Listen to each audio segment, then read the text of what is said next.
এই কঙ্কাল দেখে তুমি বুঝতেছো যে আজকের ক্লাসে আমরা হচ্ছে চলন এবং হচ্ছে অঙ্গচালনা পড়াবো। ঠিক আছে, চলন এবং হচ্ছে অঙ্গচালনা পড়াবো। ওকে, তো চলন এবং অঙ্গচালনা পড়ার আগে চলো আমরা একটা হালকা একটু ভিডিও দেখি। ঠিক আছে, একটা ভিডিও দেখি যে কঙ্কাল গুলো আসলে আমাদের বডিতে কি করতেছে।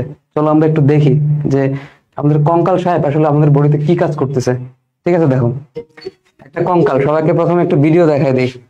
আচ্ছা, বুটানিতে কোন চ্যাপ্টারের ক্লাস চলতেছে? বুটানিতে কোন চ্যাপ্টারের ক্লাস চলতেছে? বুটানিতে হচ্ছে আমাদের শৈবাল এবং ছত্রাক শুরু হবে। বুঝছো, শৈবাল এবং হচ্ছে ছত্রাক শুরু হবে। তারপর ভিডিও দেখাই তোমাদেরকে একটু। এই যে দেখছো, এই যে স্কেলেটন, স্কেলেটন ভিডিও। আচ্ছা হ্যাঁ, মাদার তেরেসা বলছে ভাইয়া ক্লাস ডিউরেশন একটু বাড়ায়েন। হ্যাঁ, ক্লাস ডিউরেশন একটু বাড়াবো, সমস্যা নাই। এটা হচ্ছে কি আসলে? এটা জাস্ট হচ্ছে তোমার একটা ভিডিও দেখালাম যে স্কেলেটন ড্যান্স, এরকম ড্যান্স করে। হ্যাঁ, কঙ্কাল ড্যান্স দিচ্ছে। হ্যাঁ, আরিফ আব্দুল্লাহ ঠিক কথা বলছে। ঠিক আছে, তাহলে তোমরা ড্যান্স দিচ্ছে। তাহলে এটা হচ্ছে আমাদের আজকের ক্লাস টপিক, যে আমরা আসলে কঙ্কাল সম্পর্কে তোমাদেরকে পড়াবো এই জায়গায়। ওকে ওকে, চলো তাহলে আমরা আজকে পড়বো আসলে কঙ্কাল। হ্যাঁ, কঙ্কাল পড়বো। তাহলে কঙ্কাল যে সিস্টেমটা আমাদের দেহে আছে, হ্যাঁ, সেটা হচ্ছে কি কঙ্কাল তন্ত্র। কঙ্কাল তন্ত্র। এবং এই চ্যাপ্টারটার নাম কি? এই চ্যাপ্টারের নাম হচ্ছে চলন এবং হচ্ছে অঙ্গচালনা। এই চ্যাপ্টারের নাম কি? এই চ্যাপ্টারের নাম হচ্ছে চলন ও অঙ্গচালনা। চলন এবং হচ্ছে অঙ্গচালনা। চলনের ইংলিশ কি? চলনের ইংলিশ কি? চলনের ইংলিশ হচ্ছে লোকোমোশন। ঠিক আছে, লোকোমোশন। লোকোমোশন, লোকোমোশন মানে হচ্ছে চলন। ঠিক আছে, আর অঙ্গচালনা, অঙ্গচালনা মানে কি? অঙ্গচালনা মানে হচ্ছে, অঙ্গচালনা মানে হচ্ছে মুভমেন্ট। ওকে, অঙ্গচালনা মানে হচ্ছে মুভমেন্ট। ওকে, সবাই চলে আসছে। আমরা জাস্ট স্কেলেটাল ডান্স দেখাইছিলাম। ঠিক আছে, হ্যাঁ, হাড্ডির হাড্ডির মানে নাড়াচাড়া দেখাচ্ছিলাম। ওকে, তাহলে আমাদের আজকে চ্যাপ্টারটা হচ্ছে চলন এবং হচ্ছে অঙ্গচালনা। একদম সহজ একটা চ্যাপ্টার, জাস্ট আমার সাথে থাকো, একদম ক্লিয়ার হয়ে যাবে চ্যাপ্টারটা, খুবই সহজ। ঠিক আছে, লোকোমোশন এবং হচ্ছে মুভমেন্ট। ঠিক আছে, লোকোমোশন এবং হচ্ছে মুভমেন্ট, চলন এবং হচ্ছে অঙ্গচালনা। আর এটা হচ্ছে কি মানব শারীর তত্ত্ব। শারীর তত্ত্ব ইংলিশ কি? শারীর তত্ত্ব ইংলিশ হচ্ছে ফিজিওলজি। ওকে, শারীর তত্ত্ব ইংলিশ হচ্ছে ফিজিওলজি। হিউম্যান, হিউম্যান মানে হচ্ছে মানুষ, হিউম্যান মানে হচ্ছে মানুষ। আর ফিজিওলজি মানে কি? ফিজিওলজি, ফিজিওলজি মানে হচ্ছে শারীর তত্ত্ব, তাই না? ফিজিওলজি মানে হচ্ছে কি? শারীর তত্ত্ব। তাহলে আমাদের আজকের চ্যাপ্টারটা হচ্ছে human physiology, locomotion and movement, চলন এবং হচ্ছে অঙ্গচালনা। একদম ইজি জিনিস। ওকে, এবার এই জায়গায় আমরা প্রথমে একটা জিনিস বলবো, সেটা হচ্ছে যে আমরা যখন চলাচল করি, ঠিক আছে, এক জায়গা থেকে আরেক জায়গায় চলাচল করি, এক জায়গা থেকে আরেক জায়গায় যখন আমরা চলাচল করি, ধরো আমি হাঁটতেছি, আমি যখন হাঁটি তখন তিনটা তন্ত্র আমাদের কাজ করে। আমি যখন এক জায়গা থেকে আরেক জায়গায় যাই, এক জায়গা থেকে আরেক জায়গায় যাই, তখন তিনটা জিনিস কাজ করে। ঠিক আছে, তিনটা তন্ত্র কাজ করে। ওকে, তিনটা তন্ত্র কাজ করে। এখন তিনটা তন্ত্র কি কি? আমরা যখন এক জায়গা থেকে আরেক জায়গায় যাই তখন তিনটা তন্ত্র কাজ করে। একটা হচ্ছে কঙ্কাল তন্ত্র, কঙ্কাল তন্ত্র। ঠিক আছে, কঙ্কাল তন্ত্র, কঙ্কাল তন্ত্র। ওকে, একটা হচ্ছে পেশিতন্ত্র, পেশিতন্ত্র, এবং আরেকটা কাজ করে হচ্ছে স্নায়ুতন্ত্র। ঠিক আছে, স্নায়ুতন্ত্র। তাহলে কঙ্কাল তন্ত্র জিনিসটা আসলে কি নিয়ে গঠিত? কঙ্কাল তন্ত্র জিনিসটা আসলে কি নিয়ে গঠিত? ওকে, কঙ্কাল তন্ত্র জিনিসটা হচ্ছে আমাদের হাড্ডি গুড্ডি, মানে এখানে অস্থি থাকবে, তরুণাস্থি থাকবে। ঠিক আছে, হাড্ডি গুড্ডি। ধরো আমার হাতে এখানে, আমার এখানে হাত, এই অংশটা, তো এই জায়গায় আমার হাড় আছে, আমার হাতের এই জায়গায় হাড় আছে, তাহলে হাতে হাড় আছে, পায়ে হাড় আছে, সারা শরীরে হাড় আছে। তাহলে ওইটা, ওই কঙ্কাল তন্ত্রের এই জিনিসটা মেইনলি আসলে অস্থি, তরুণাস্থি, হ্যাঁ, এই জিনিসগুলাকে তারা হচ্ছে মেইনলি প্রাধান্য দিবে। আমাদের দেহে অস্থিও আছে, তরুণাস্থিও আছে। তরুণাস্থি কি, এটা আমরা এই চ্যাপ্টারে পড়াবো। তাহলে কঙ্কাল তন্ত্রের ওই পার্টটুকু খুবই গুরুত্বপূর্ণ ভূমিকা পালন করে। ঠিক আছে, দেন পেশিতন্ত্র। পেশিতন্ত্র বললে এই জায়গায় তুমি কি বুঝাবা আর কি? আসলে পেশিতন্ত্র বলতে বুঝাবা যে আমাদের দেহে তো অবশ্যই মাংস আছে, আমাদের দেহে অবশ্যই মাংস আছে বা মাংস পেশি আছে। যেমন এই অংশটাকে যদি আমি চিন্তা করি, ঠিক আছে, এই জায়গায় আমার একটা হাড় আছে, এই জায়গায়, এই জায়গায় আমার দেহের এই জায়গায় একটা হাড় আছে, তাই না? এই জায়গায় একটা হাড় আছে, এই জায়গায় আমার দেহে হিউমেরাস আছে, আমি পড়াবো একটু পরে, হিউমেরাস আছে, এবং তার উপরে কিন্তু মাংস আছে, তাই না? এই যে আমি মাংস যখন ফুলাই অবশ্যই মাংস আছে। তাহলে পেশিতন্ত্রের ভিতরে মেনলি হচ্ছে তোমার যে মাংসগুলো আছে, এখানে অনেক ধরনের মাংস হতে পারে, যেমন হচ্ছে তোমার ঐচ্ছিক পেশি, অনৈচ্ছিক পেশি, হৃৎপিণ্ডের ভিতরে হৃৎপেশি, এগুলো আমরা তোমাকে পড়াবো। তাহলে ঐচ্ছিক পেশি থাকতে পারে, অনৈচ্ছিক পেশি থাকতে পারে, হৃৎপেশি থাকতে পারে, তাই না? এগুলো হচ্ছে আমাদের পেশিতন্ত্র। তাহলে পেশিতন্ত্রের ভিতরে তোমার হচ্ছে যে ঐচ্ছিক পেশি থাকতে পারে, তাই না? ঐচ্ছিক বা হচ্ছে অনৈচ্ছিক, এই পেশিগুলা কি আমরা এগুলা পড়াবো তোমাদেরকে। অনৈচ্ছিক অথবা হৃৎপেশি থাকতে পারে, হৃৎপেশি থাকতে পারে। এবং আরেকটা হচ্ছে স্নায়ুতন্ত্র। স্নায়ুতন্ত্রের ভিতরে তোমার ধরনের নিউরন, আমাদের দেহে কি থাকে? নিউরন থাকে, তাই না? আমাদের দেহে নিউরন থাকে এবং আমাদের দেহে অনেক ধরনের স্নায়ু থাকে।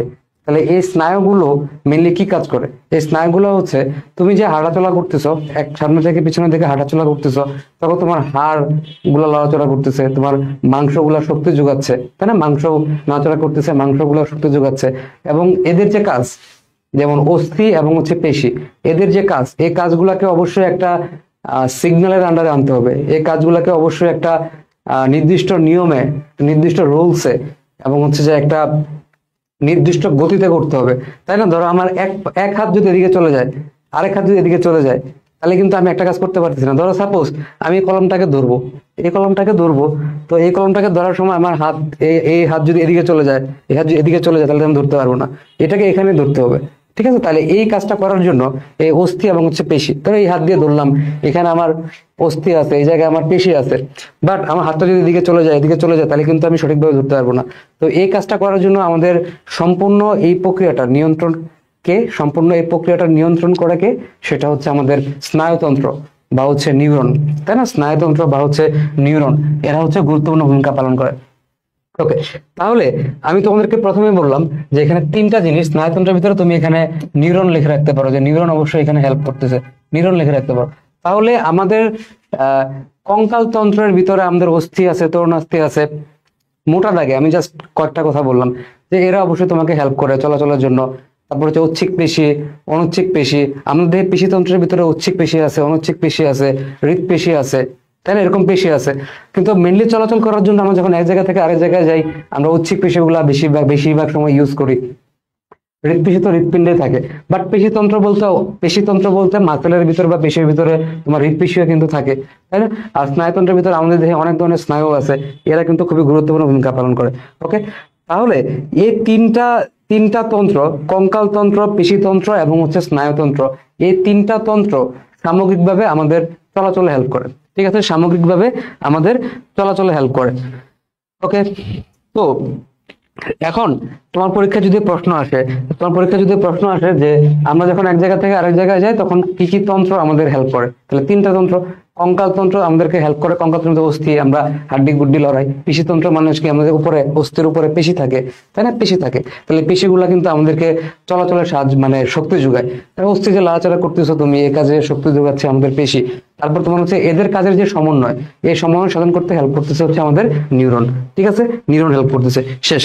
ওকে, এখন খেয়াল করো যে আমাদের এই কঙ্কাল তন্ত্র বা হচ্ছে স্কেলেটাল সিস্টেম, কঙ্কাল তন্ত্র বা স্কেলেটাল সিস্টেম, এটা আসলে কোন জায়গা থেকে আসে? ভ্রূণীয় অবস্থা। প্রথম হচ্ছে ভ্রূণীয় অবস্থা। তাহলে ভ্রূণীয় অবস্থা জিনিসটা কি আসলে? যখন চিন্তা করো, যখন হচ্ছে আমাদের মায়ের ডিম্বাণু এবং হচ্ছে বাবার শুক্রাণু, ঠিক আছে, এই দুইটা যখন মিলিত হয়, ঠিক আছে, এই দুইটা যখন মিলিত হয়, এটা হচ্ছে মায়ের ডিম্বাণু, ঠিক আছে, এটা হচ্ছে মায়ের ডিম্বাণু এবং হচ্ছে বাবার শুক্রাণু, এরা যখন মিলিত হয়, মিলিত হওয়ার পর তারা আস্তে আস্তে জাইগোট তৈরি করে, তাই না? তোমরা জানো জাইগোট তৈরি করে। তারা আস্তে আস্তে কি তৈরি করবে? জাইগোট তৈরি করবে। এগুলো তোমরা ছোটবেলায় পড়ছো, জাইগোট তৈরি করবে, জাইগোট তৈরি করবে, তাই না? এই জাইগোটটা আস্তে আস্তে বিভাজিত হওয়ার পর আস্তে আস্তে এটার বিভাজন হবে, মাইটোসিস কোষ বিভাজন হবে। তোমরা জানো মাইটোসিস কোষ বিভাজন পদ্ধতিতে বিভাজিত হইতে হইতে আস্তে আস্তে অনেক বড় হবে বাচ্চাটা, তাই না? অনেক বড় হবে। এরপর মায়ের পেট থেকে সে বের হবে, বের হওয়ার পর আস্তে আস্তে অনেক বড় মানুষ হবে, তাই না? তো প্রাথমিক অবস্থায় ধরো একটা শুক্রাণু এবং হচ্ছে একটা ডিম্বাণু, এই দুইটার মিলন হলো।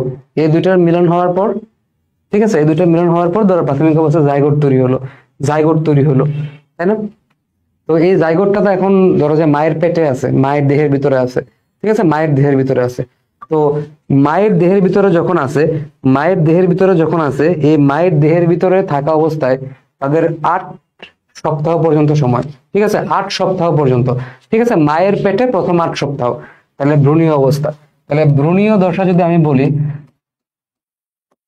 যে আমরা একটা মানুষের জীবনের কোন দশাটাকে ভ্রূণীয় অবস্থা বলবো, ঠিক আছে, আমরা একটা মানুষের জীবনের কোন সময়টাকে ভ্রূণীয় অবস্থা বলবো, ঠিক আছে, যদি আমার কেউ জিজ্ঞেস করে যে আমরা আমাদের কোন সময়টাকে আমরা হচ্ছে যে ভ্রূণীয় অবস্থা বলবো, ঠিক আছে, এটা হচ্ছে মায়ের পেটে যখন প্রথম নিষেক হয়, মানে শুক্রাণু এবং ডিম্বাণু মিলিত হয়, ঠিক আছে, তখন থেকে সেই অবস্থা থেকে, ঠিক আছে, সেই অবস্থা থেকে, বা তুমি বলতে পারো যে মায়ের পেটে প্রথম 8 সপ্তাহ, তাই না, মায়ের পেটে আমরা যদি সহজ বাংলায় লিখি, মায়ের পেটে প্রথম 8 সপ্তাহ, প্রথম 8 সপ্তাহ, ঠিক আছে, প্রথম 8 সপ্তাহ, এটাকে আমরা বলি হচ্ছে এমব্রায়ো, ঠিক আছে, এমব্রায়ো, ঠিক আছে, 8 সপ্তাহ, প্রথম 8 সপ্তাহ হচ্ছে এমব্রায়ো অবস্থায় থাকে। তো এই ভ্রূণীয় অবস্থায় যখন তারা থাকে, এই এমব্রায়ো অবস্থায় যখন তারা থাকে, তখন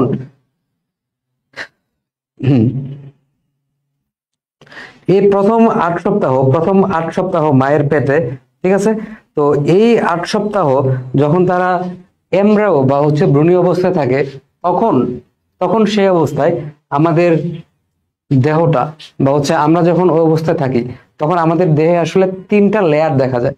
ধরো মায়ের পেটে প্রথম 8 সপ্তাহ এই জাইগোটটা এরকম একটা অবস্থায় পৌঁছাইছে, ঠিক আছে, এরকম একটা অবস্থায় পৌঁছাইছে, ধরো সাপোজ, ঠিক আছে, সাপোজ এরকম একটা অবস্থায় পৌঁছাইছে, ধরো এরকম একটা অবস্থায় পৌঁছাইছে। তো এই অবস্থাটায় এখানে 3টা লেয়ার দেখা যাবে, এই অবস্থাটায় এখানে 3টা স্তর দেখা যাবে, 3টা স্তর দেখা যাবে, ওকে। তো এই অবস্থাটাকে আমি যখন আরো সুন্দর করে দেখবো, তখন এখানে 3টা স্তর দেখবো, ঠিক আছে, 3টা স্তর কি কি দেখবো, দেখো, সবার বাহিরে একটা স্তর পাবো, ধরো সবার বাহিরে এই সাদা স্তরটা, ঠিক আছে, সবার বাহিরে ধরো একটা সাদা স্তর আমি আঁকলাম, সবার বাহিরে আমি একটা সাদা স্তর আঁকলাম, ঠিক আছে, সাদা স্তর আঁকলাম, এই একটা স্তর, এরপরে আরেকটা স্তর, ঠিক আছে, এরপরে লাল অংশটা ধরো হচ্ছে আরেকটা স্তর, সাদা স্তরের পরে আরেকটা স্তর হচ্ছে কি এই লাল স্তরটা হচ্ছে আরেকটা স্তর, ঠিক আছে, লাল স্তর, এর নিচে আরেকটা স্তর থাকবে, ধরো এটা হচ্ছে সবুজ স্তর,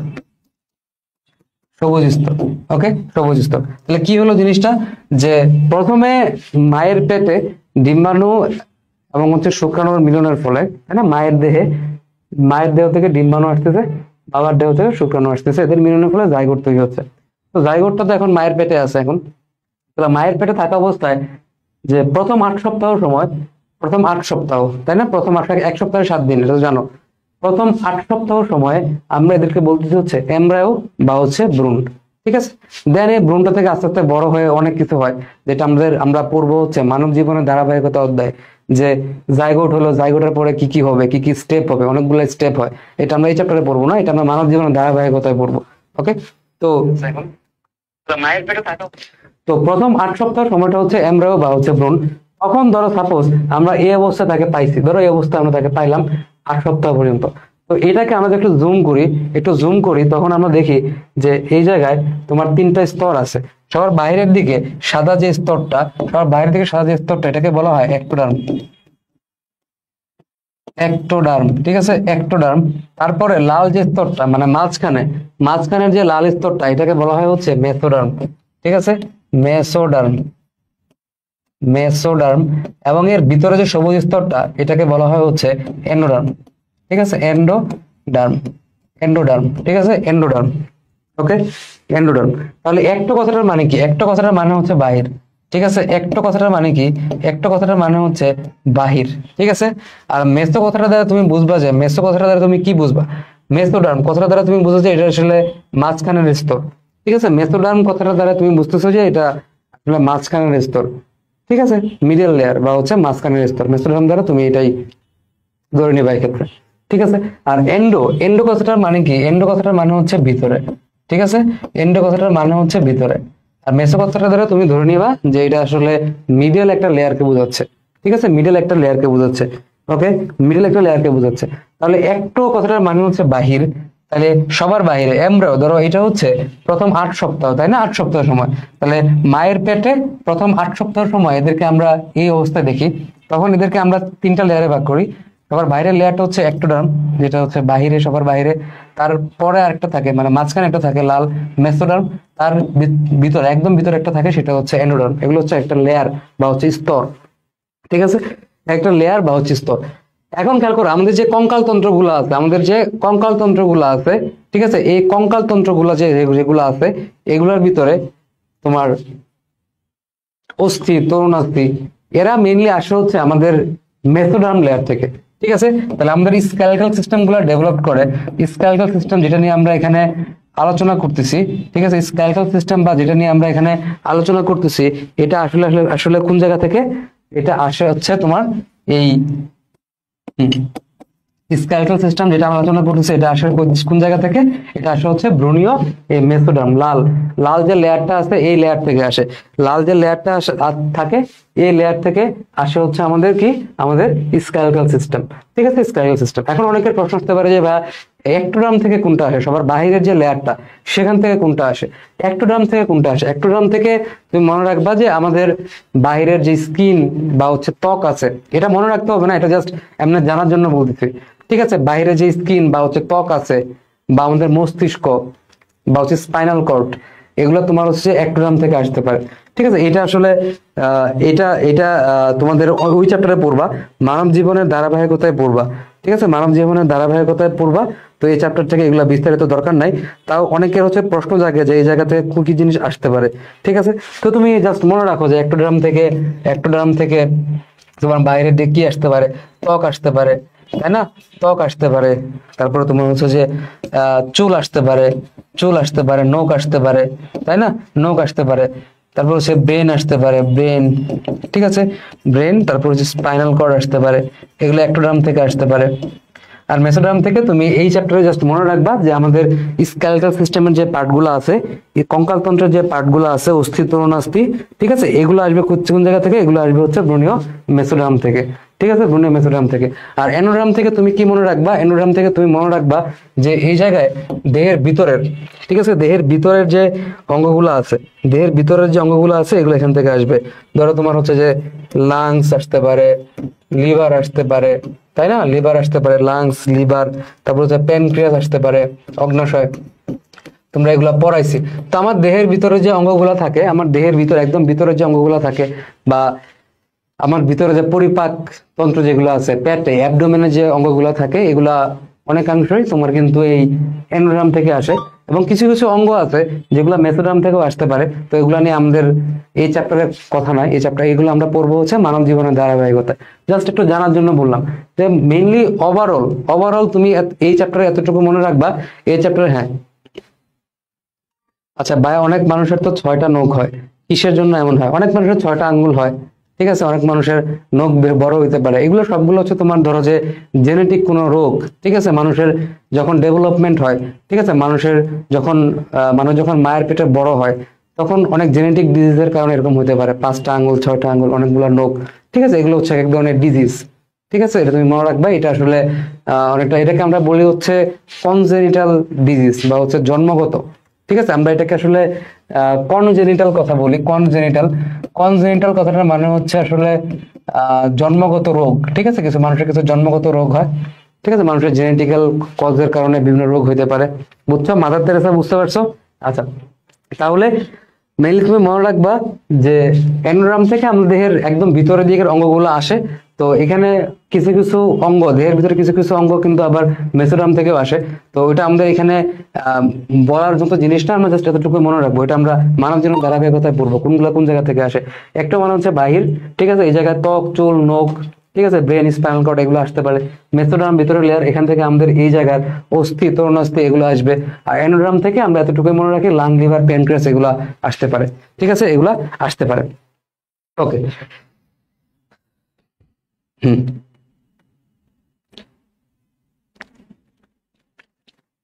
হুম, ওকে, আচ্ছা। এখন খেয়াল করো যে আমাদের বইতে একটা কথা বলছে, আমাদের বইতে একটা কথা বলছে যে একটা হচ্ছে হিউম্যান অস্টিওলজি, ঠিক আছে, human osteology, human osteology, human osteology, osteology, ঠিক আছে। অস্টিও কথাটা দ্বারা আসলে কি বোঝাচ্ছে? অস্টিও কথাটা দ্বারা আসলে এখানে অস্থি বোঝাচ্ছে, অস্থি, ঠিক আছে, অস্থি বা হচ্ছে হাড্ডি গুড্ডি, ঠিক আছে। অস্টিওলজি কথাটা দ্বারা মেনলি বোঝাচ্ছে হচ্ছে অস্থি বা হচ্ছে হাড্ডি গুড্ডি, ঠিক আছে। আর লজি মানে কি? লজি মানে তো জ্ঞান, তাই না? লজি মানে হচ্ছে জ্ঞান, লজি মানে হচ্ছে জ্ঞান। তাহলে হিউম্যান অস্টিওলজি মেনলি আসলে মানুষের অস্থি সম্পর্কিত জ্ঞান, ঠিক আছে। হিউম্যান মানে হচ্ছে মানুষ, অস্টিওলজি, অস্টিওর ভিতরে অস্টিও কথাটা দ্বারা মেনলি আসলে অস্থি বা হচ্ছে হাড্ডি গুড্ডি বোঝাচ্ছে, ঠিক আছে। এই সম্পর্কে জ্ঞান, এটাকে বলা হয় হিউম্যান অস্টিওলজি, ঠিক আছে, হিউম্যান অস্টিওলজি। ওকে, তো আমাদের বইতে আমরা একটু খেয়াল করি, বইতে কি বলছে যে চলন ও অঙ্গচালনা প্রাণীদের উল্লেখযোগ্য দুইটা বৈশিষ্ট্য, এবং এই কাজে হেল্প করার জন্য, এই কাজে হেল্প করার জন্য আমাদের কি কি আছে? আমাদের তিনটা সিস্টেম থাকে, কঙ্কালতন্ত্র, পেশিতন্ত্র এবং হচ্ছে স্নায়ুতন্ত্র। এই তিনটা জিনিস নিয়ে আমরা কথা বলছি, যে কঙ্কালতন্ত্র যেগুলো হচ্ছে অস্থি, তরুণাস্থি, এগুলো থাকবে। পেশিতন্ত্রের ভিতরে ঐচ্ছিক পেশি থাকবে, অনৈচ্ছিক পেশি থাকবে। আমাদের হৃদপেশিও থাকে, বা হৃদপেশি চলনে খুব একটা বেশি হেল্প করে না, চলনে তো হেল্প করবে না স্বাভাবিক, হৃদপেশি তো নাড়াচাড়া করে না। আমাদের হাতের পায়ের পেশিগুলাই মেনলি সব থেকে বেশি ভূমিকা পালন করে, এবং এরা কিন্তু শক্তি যোগায়। আর স্নায়ুতন্ত্র মানে কি? এদের ভিতরে যে সমন্বয় সাধন হয়, এটা এদের ভিতরে যে যোগাযোগ বা হচ্ছে সমন্বয়, এটা করে হচ্ছে স্নায়ুতন্ত্র। ওকে, কঙ্কালতন্ত্রের উপরে থাকবে কি? পেশিতন্ত্র, তাই না? আর ভার বহন করে কি? কঙ্কালতন্ত্র। ওকে, তাহলে এটা করতে গেলে ভ্রূণীয় মেসোডার্ম থেকে আমরা পড়ে ফেলতে, যে আমাদের দেহের যখন আমরা ভ্রূণীয় অবস্থায় থাকি মায়ের পেটে প্রথম 8 সপ্তাহ, মায়ের পেটে যখন প্রথমে শুক্রাণু এবং ডিম্বাণুর মিলন হয়, একদম প্রথম দিকে শুক্রাণু ডিম্বাণুর মিলন হওয়ার পর আমাদের জাইগোট তৈরি হয়। সেই জাইগোটটা অনেকগুলো স্টেপ পার করে করে একটা পরিপূর্ণ মানুষ হয়, সেখানে মাইটোসিস, কোষ বিভাজন হয়।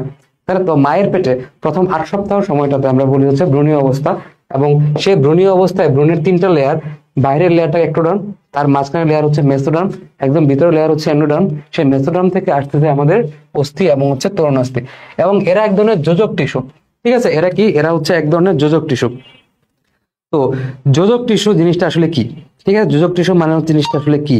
তো যোজক টিস্যু মানে হচ্ছে যে মেইনলি তারা হচ্ছে যে কানেকশন তৈরি করে। যোজক টিস্যু মানে হচ্ছে যে দেহটাকে কানেক্টেড রাখে, তাই না? কানেক্টেড রাখে, বিভিন্ন অঙ্গ প্রত্যঙ্গকে কানেক্টেড রাখে। এটা তুমি মনে করতে পারো দেহের বিভিন্ন অঙ্গ প্রত্যঙ্গের চলাচলে হেল্প করে বা সংযোগ রক্ষা করে, তাই না? তুমি চিন্তা করো যে অস্থি, তরুণাস্থি, অস্থিগুলো, আমাদের অস্থিগুলো কিন্তু একটা আরেকটার সাথে কানেক্টেড, এবং অস্থিগুলা কিন্তু আমার দেহের হচ্ছে যে একটা ভার ধারণ করা বা আমার দেহকে একটা আকার দেওয়া, এই কাজে কিন্তু অবশ্যই খুবই গুরুত্বপূর্ণ ভূমিকা পালন করতেছে, তাই না? তারপর রক্ত, রক্ত একটা তরল যোজক কলা, আমাদের দেহের সমগ্র অঙ্গ প্রত্যঙ্গে সারা দেহে কিন্তু রক্ত প্রবাহিত হচ্ছে। সে কিন্তু আমার দেহটাকে মোটামুটি একটা সিঙ্গেল একক, বা আমাদের দেহটাকে একটা সম্পূর্ণ একটা ইউনিট হিসেবে, আমাদের দেহের সমগ্র অঙ্গের মানে হচ্ছে তোমার ধরো যে একটা যোগাযোগ রক্ষা করা, সমগ্র অঙ্গেই রক্ত যাচ্ছে, তাহলে সে একটা যোগাযোগ রক্ষার কাজ করতেছে, ঠিক আছে। সে কানেক্ট করতেছে, সে সাপোর্ট করতেছে, তাই না? সে দেহের বিভিন্ন অঙ্গ প্রত্যঙ্গের কানেকশন তৈরি করতেছে বা সাপোর্ট দিচ্ছে, ঠিক আছে। তো এরকম হচ্ছে আমাদের কানেকটিভ টিস্যু, ঠিক আছে। কানেকটিভ টিস্যু হচ্ছে কি? এরা কি করে? এরা হচ্ছে তোমার দেহটাকে সাপোর্ট দেয়, বিভিন্ন টিস্যু এবং হচ্ছে অর্গান, ঠিক আছে।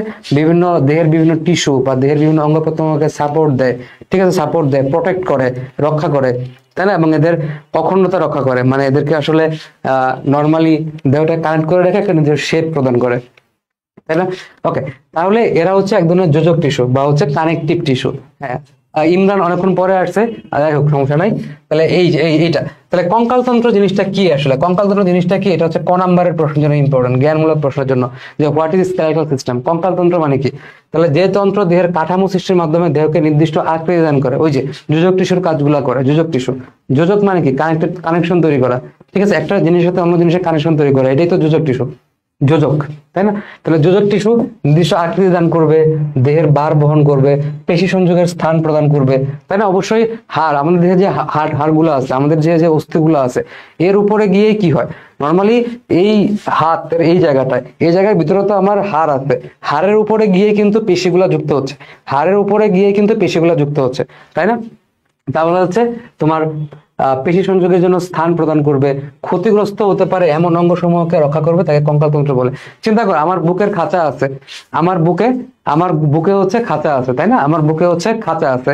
তো আমার বুকের খাঁচা মানে কি আসলে, এই যে এখানে আমাদের যে হাড্ডিগুলো আছে, আমি পড়াবো এগুলো সবে। তো এইটার ভিতরে কিন্তু আমার দেহের অনেকগুলো অঙ্গ আছে, তাই না? আমার এগুলোর ভিতরে কিন্তু আমাদের হৃৎপিণ্ড অবস্থান করতেছে, তাই না? ফুসফুস অবস্থান করতেছে।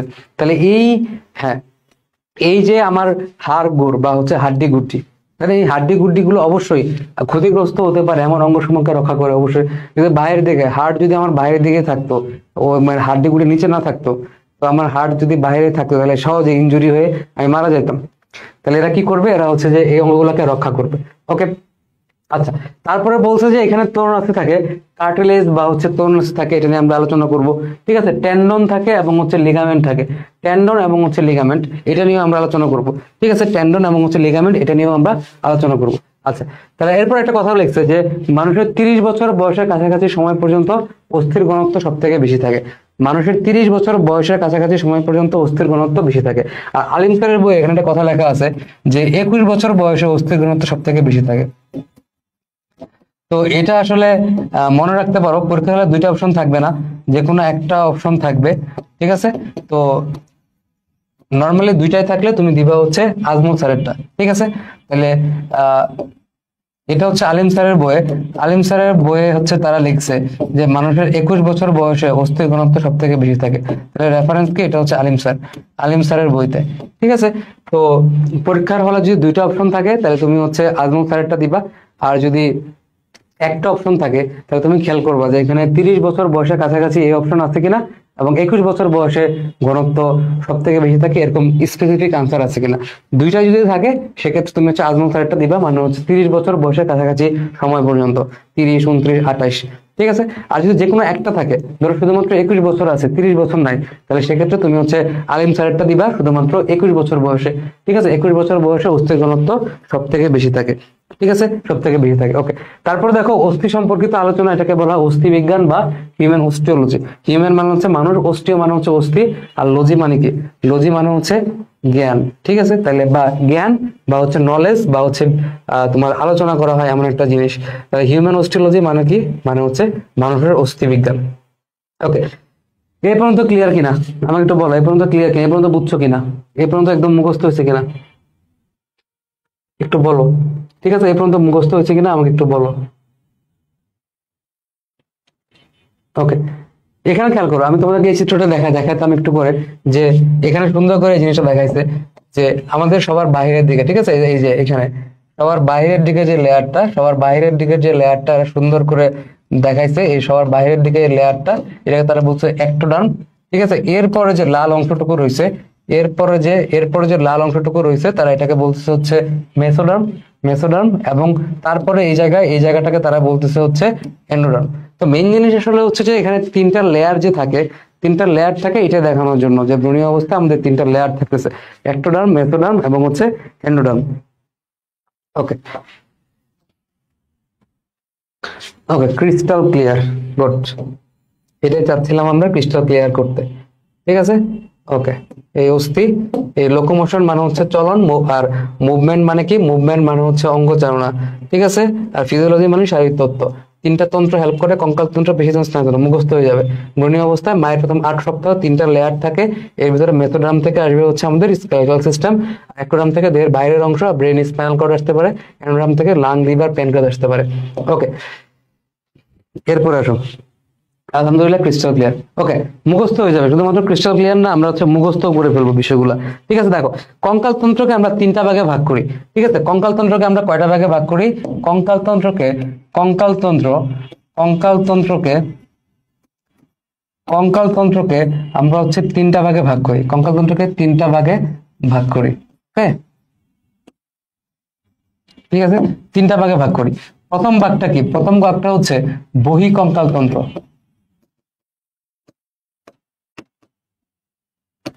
প্রথমটা হচ্ছে বহিঃকঙ্কাল তন্ত্র। ঠিক আছে, বহিঃকঙ্কাল তন্ত্র, এটাকে ইংলিশে বলা হয় এক্সোস্কেলেটাল সিস্টেম। আচ্ছা, এটা আমরা পরে লিখবো। একটা হচ্ছে অন্তঃকঙ্কাল তন্ত্র, অন্তঃকঙ্কাল তন্ত্র, ঠিক আছে, একটা হচ্ছে অন্তঃকঙ্কাল তন্ত্র এবং আরেকটা হচ্ছে স্প্ল্যাঙ্কনিক। তোমাদের বইয়ে স্প্ল্যাঙ্কনিক লেখা আছে, স্প্ল্যাঙ্কনিক লেখা আছে, বাট এটা সঠিক উচ্চারণ হবে স্প্ল্যাঙ্কনিক। স্প্ল্যাঙ্কনিক আমাদের বইতে, আমাদের এই লেভেলের বইতে তারা হচ্ছে স্প্ল্যাঙ্কনিক কথাটা লিখছে, স্প্ল্যাঙ্কনিক কথাটা লিখছে, বাট এটার সঠিক উচ্চারণ হবে স্প্ল্যাঙ্কনিক। ঠিক আছে, স্প্ল্যাঙ্কনিক কঙ্কাল তন্ত্র, এটা হচ্ছে এটার সঠিক উচ্চারণ স্প্ল্যাঙ্কনিক। ঠিক আছে, বইতে স্প্ল্যাঙ্কনিক আছে, তো তোমরা হচ্ছে স্প্ল্যাঙ্কনিক বলবা, সমস্যা নাই, বাট এটা পারফেক্ট যে উচ্চারণটা সেটা হচ্ছে স্প্ল্যাঙ্কনিক কঙ্কাল তন্ত্র। ঠিক আছে, এটা হচ্ছে যে রিয়েল উচ্চারণ, বাট আমি জানি না আজমল স্যার কেন এটাকে স্প্ল্যাঙ্কনিক লিখছে, আমি জানি না, স্প্ল্যাঙ্কনিক হবে। ওকে, তো এখন খেয়াল করো বহিঃকঙ্কাল তন্ত্র। বহি মানে কি? এক্সো। এক্সো কথাটার মানে হচ্ছে বাহির। ঠিক আছে, এক্সো কথাটার মানে হচ্ছে বাহির। ওকে, এক্সো, এক্সো কথাটার মানে হচ্ছে বাহির। তাহলে এক্সো কথাটার মানে যদি বাহির হয়, এক্সো কথাটার মানে যদি বাহির হয়, তাহলে বহিঃকঙ্কাল তন্ত্র এটাকে আমরা বলতে পারি এক্সো। এক্সো মানে বহির, ঠিক আছে, এক্সো মানে হচ্ছে বহির, বাহির। ঠিক আছে, এবং এটাকে বলবো কঙ্কাল তন্ত্র। তাহলে এটা হচ্ছে skeletal system, skeletal system. Skeletal মানে কঙ্কাল, সিস্টেম মানে হচ্ছে তন্ত্র। এক্সো স্কেলেটাল সিস্টেম মানে হচ্ছে বহিঃকঙ্কাল তন্ত্র। অন্ত, অন্ত মানে হচ্ছে এন্ডো। এন্ডো কথাটার মানে কি? এন্ডো কথাটার মানে হচ্ছে অন্ত। ঠিক আছে, এন্ডো কথাটার মানে হচ্ছে অন্ত। ঠিক আছে, এন্ডো কথাটার মানে কি? এন্ডো কথাটার মানে হচ্ছে অন্ত। ঠিক আছে, তাহলে endo skeletal system, skeletal, endo skeletal system. System মানে তন্ত্র। ঠিক আছে, অনেকগুলো অঙ্গ প্রত্যঙ্গ মিলে তন্ত্র গঠন করছে। ঠিক আছে, আর স্প্ল্যাঙ্কনিক, স্প্ল্যাঙ্কনিক, ঠিক আছে, স্প্ল্যাঙ্কনিক স্কেলেটাল সিস্টেম, স্কেলেটাল সিস্টেম, এটাকে বলা হয় হচ্ছে স্প্ল্যাঙ্কনিক কঙ্কাল তন্ত্র। তাহলে মেইনলি তারা কঙ্কাল তন্ত্রকে তিনটা ভাগে ভাগ করছে, কঙ্কাল তন্ত্রকে তিনটা ভাগে ভাগ করছে। সবার বাইরে এটা হচ্ছে এক্সোস্কেলেটন। ঠিক আছে, এক্সোস্কেলেটন।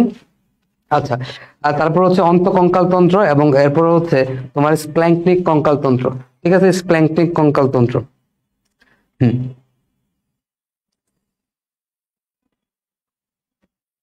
হুম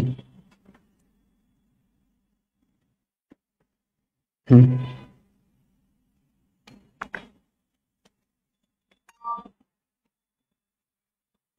ওকে। হুম